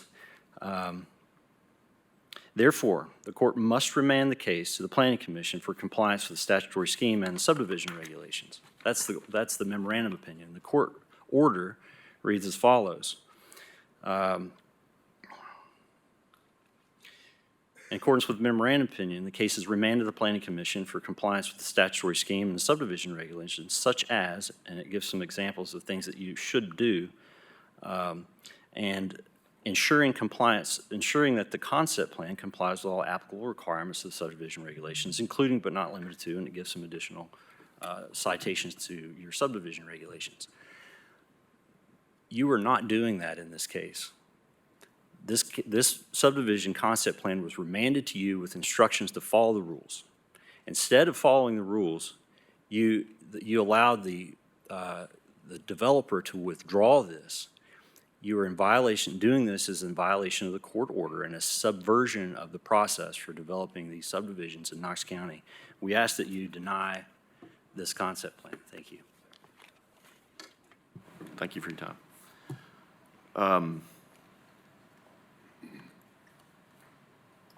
Mr.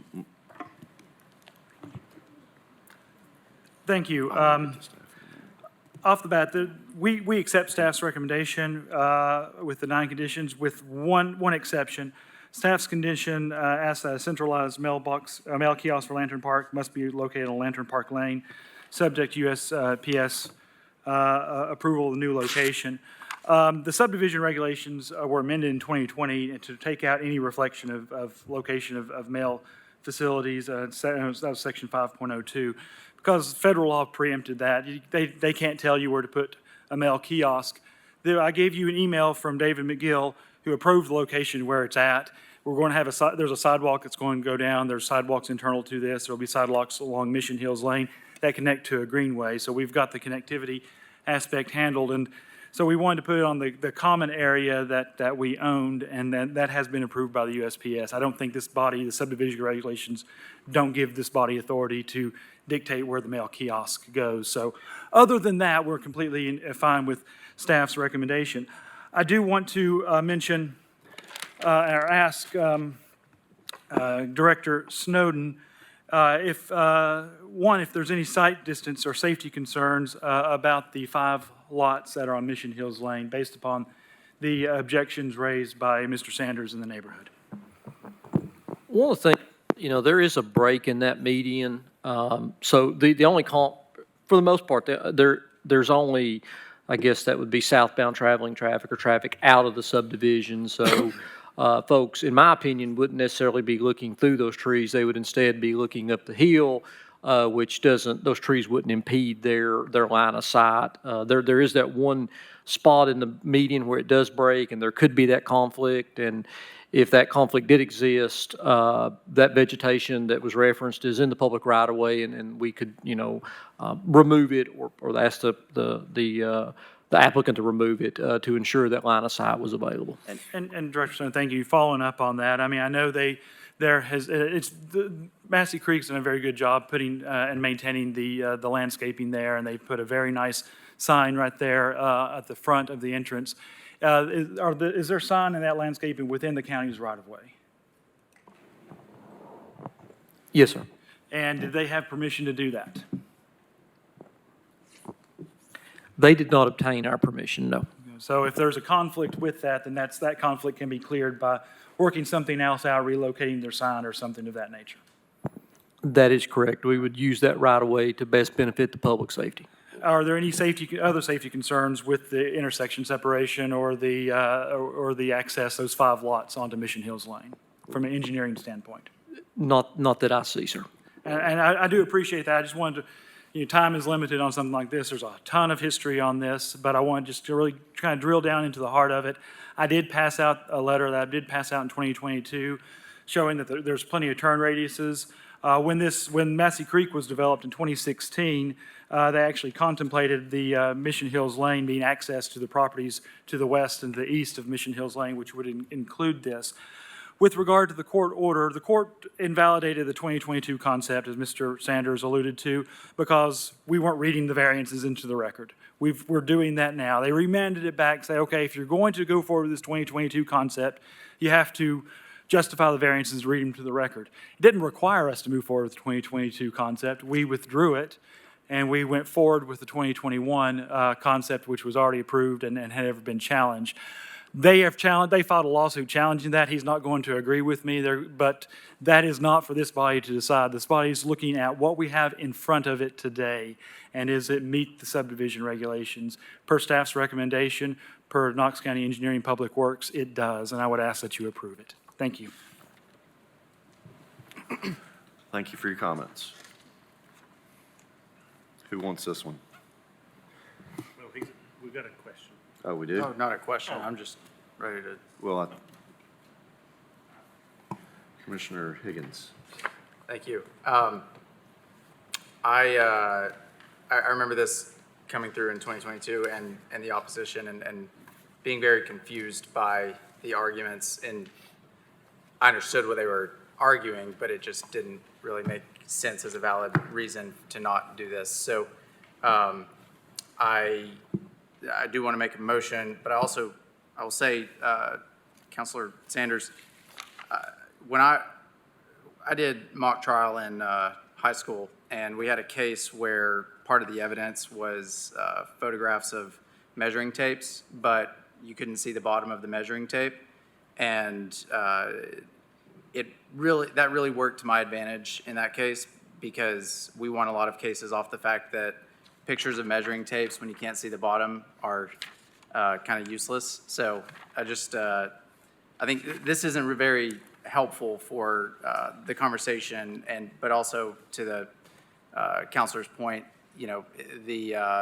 all that is in the right of way, and I think that it makes sense for, if there's a conflict there, the people who put it there should deal with that and not the new development. So with that, I want to make a motion to approve, subject to, I assume we should do 8 of the 9 conditions and not the second condition regarding USPS? I mean, it doesn't really matter with number 2, because it says if the USPS denies the relocation, they can provide that documentation to engineering and public works, and it just kind of stays where it is. Okay.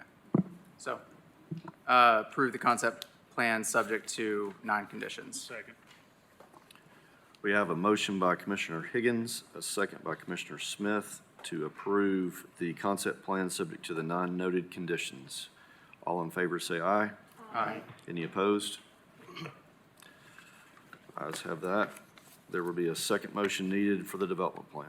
Make a motion to approve the development plan for up to 7 detached dwellings on individual lots in Phase 2 of Lantern Park, 25 total lots for the Lantern Park, and a reduction of the peripheral setback from 35 feet to 20 feet on the eastern boundary line of lots 22 through 26, subject to 1 condition. Second. We have a motion to approve the development plan per staff recommendation as written and read by Commissioner Higgins and second by Commissioner Smith. All in favor say aye. Aye. Those opposed? That is approved. 41.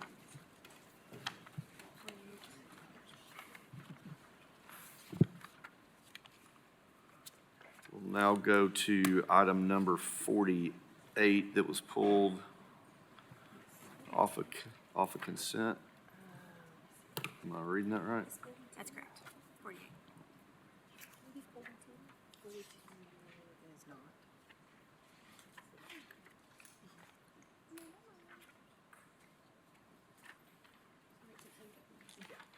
You're right, 48. 48, all right. The file number 6E24RZ, applicant Brian Mayo. Location is west side of Ferd Hickey Road, southeast side of Piney Grove Church Road. Approximate size of the tract is 18,919 square feet. The present zoning is RN1, single-family residential neighborhood with the hillside protection overlay. Zoning requested is R2, single-family residential neighborhood with the hillside protection overlay. The existing land use is single-family residential. The staff recommendation is to approve the RN2 single-family residential subdivision district because it's consistent with the sector plan and surrounding development. The HP overlay would be retained. Is the applicant present? I'm Brian Mayo, 1600 Leland Way. All right, Mr. Mayo, is there any opposition? Don't see any opposition. Is there any opposition on that?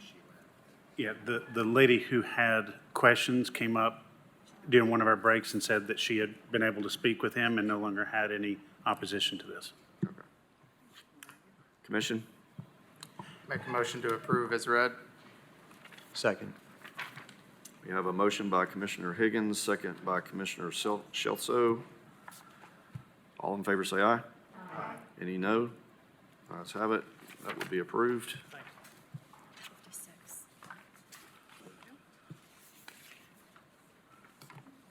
Next item on the agenda is item number 56, file number 6A24SU. The applicant is Ronnie L. Phillips. Location is northwest side of Washington Pike, southeast of Valley View Drive. Approximate size of the tract is 3.88 acres. The zoning is RN2, single-family neighborhood, residential neighborhood with C, former planned district. Existing land use is multifamily residential. The proposed use is a duplex. The staff recommendation is to approve the request for the 2-family dwelling in the RN2C, single-family residential neighborhood district, subject to 4 conditions. Is the applicant present? Yes, sir. Are you Mr. Phillips? Yes, sir. I'm Ronnie Phillips. Okay. Is there any opposition? Seeing none, do you have any comments? Thank you for the approval. I appreciate it. I want to continue building quality housing. Thank you. Commission? Mr. Chairman, I'll make a motion to approve the request for a 2-family dwelling in the RN2C single-family residential neighborhood district, subject to the 4 conditions as listed by staff in the recommendation.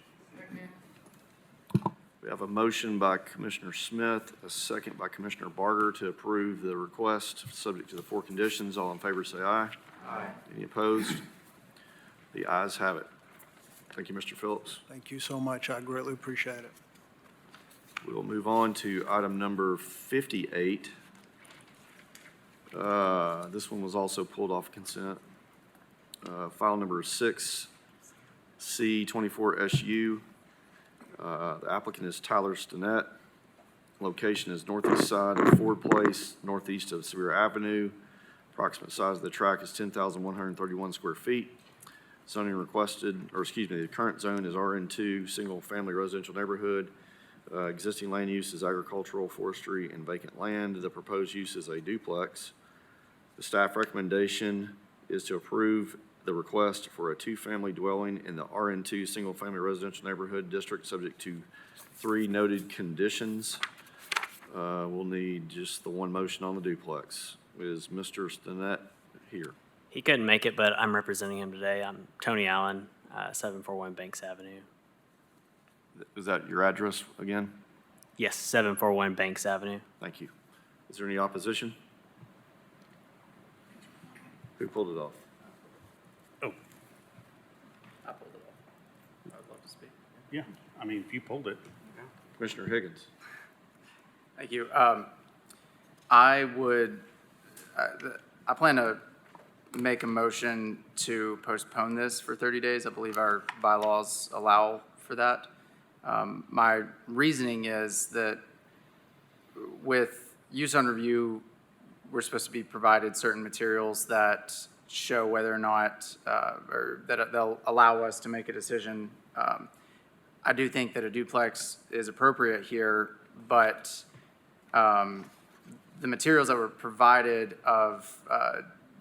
do not show a duplex. They show a single unit, elevations of a single unit, and drawings as well. But they also show the front elevation that is shown in the current slide. If you imagine that, I guess that's one side of a duplex and double that, I don't think that that is compatible with this block, this area. The houses on this street are all have front porches. They all have just different. This stands out, and I don't think that this current design that we're seeing is compatible.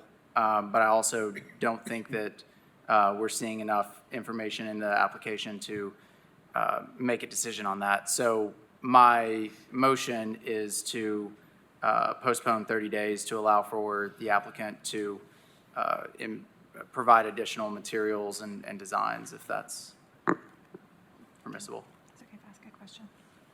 Absolutely. Okay. Commissioner, could you identify what additional information you would think would be helpful? So that's The site plan did show 2. Yeah, the site plan does, yeah. But, and I guess one question for staff in regards to broadly use on review, we're tasked with determining whether it fits in with the surrounding context. We're not a design board, I understand, but we are, part of the requirement is to provide elevations that show the proposed property or development or building.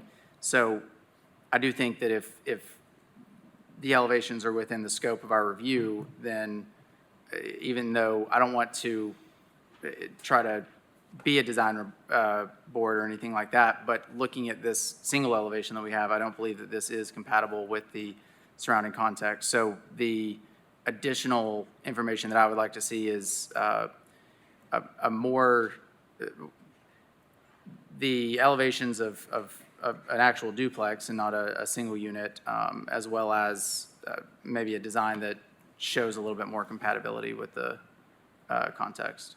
Okay, so perhaps showing a little bit more of the surrounding context and how this particular, this duplex might fit in with that. Is that what you're asking for? In addition to the elevations, but something that shows something a little broader? Okay, Yes. that's helpful. Thank you. So is that a motion to postpone for 30 days? Yes. Second. We have a motion to postpone for 30 days by Commissioner Higgins and a second by Commissioner Huber. Commissioner Midas?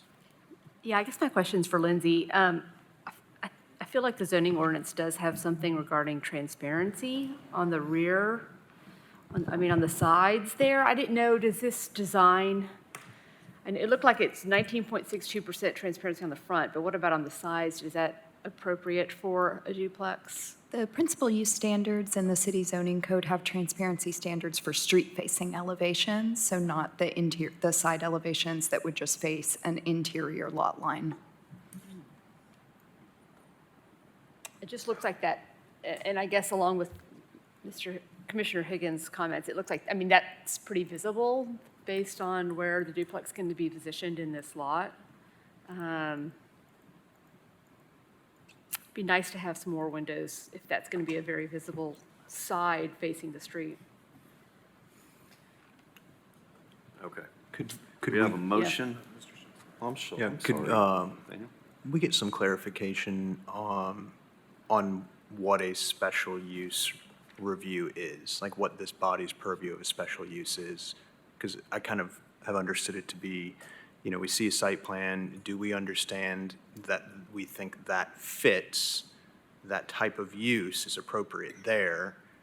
You know, I feel like we're kind of getting down into some weeds of design, but it's really about the use for the most part, as far as I understood. So I'd appreciate some clarification on what we are evaluating with a special use. You're correct. It is about the use, but also there are some dimensional design requirements that are now included in the city zoning code. So on page 2 of Ms. Crockett's report, it does identify the standards for evaluating special use. So it talks about use is consistent. Is it consistent with adopted plans and policies? Is it in harmony with the general intent of the zoning code? Does it meet the intent of that particular zone? And then is it compatible with the character of the neighborhood where it's located, with the size and location of buildings in the vicinity? So that gets at sort of what Commissioner Higgins was referring to. And then, you know, does it significantly impact those surrounding developments? And then it addresses traffic considerations and noise considerations. Ms. Crockett or anybody else wants to add anything? That's it. Commissioner Mize, do you have any other comments, or is that? Oh, no, I'm sorry. Okay. All right, so we have a motion by Commissioner Higgins, a second by Commissioner Huber to postpone this item for 30 days to get more information per Commissioner Higgins. All in favor say aye. Aye. Any opposed? No. 2 noes. Motion, it's postponed for 30 days.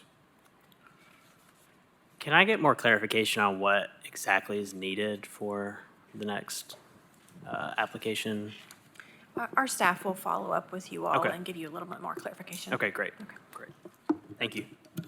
If I could just also comment on my intention there, we definitely see a lot of similar applications or special use applications where it does seem like the content provided is a little bit of an afterthought, but providing an application for a duplex and only showing one unit, I feel like if we allow that, it's not a good precedent, in my opinion, for our purview. So, thanks. Commissioner Huber, did you have a comment Not about this case, but before you adjourn. before I adjourn? Okay, go ahead. I guess then we dealt with that one, so please go ahead. Are we done everything else? I think so. Okay, very good. It got withdrawn. Very good. Well, I just wanted to throw out, I guess it's been mentioned a couple of times, but today is the last meeting for Vice Chair Uten and Commissioner Smith and Commissioner Shelso. And I know they spent a tremendous amount of time and a lot of years giving their opinions and help. So I just wanted to recognize that and tell them thank you for your service. Thank you. Appreciate that. I owe our beach chair something for not being here today, so. Yeah. You know what? I'd like to make a motion that we double the agenda for next month. Yeah. Just for him not being here today. So with that, Mr. Chairman, for the last time, I'd like to make a motion to adjourn. Second.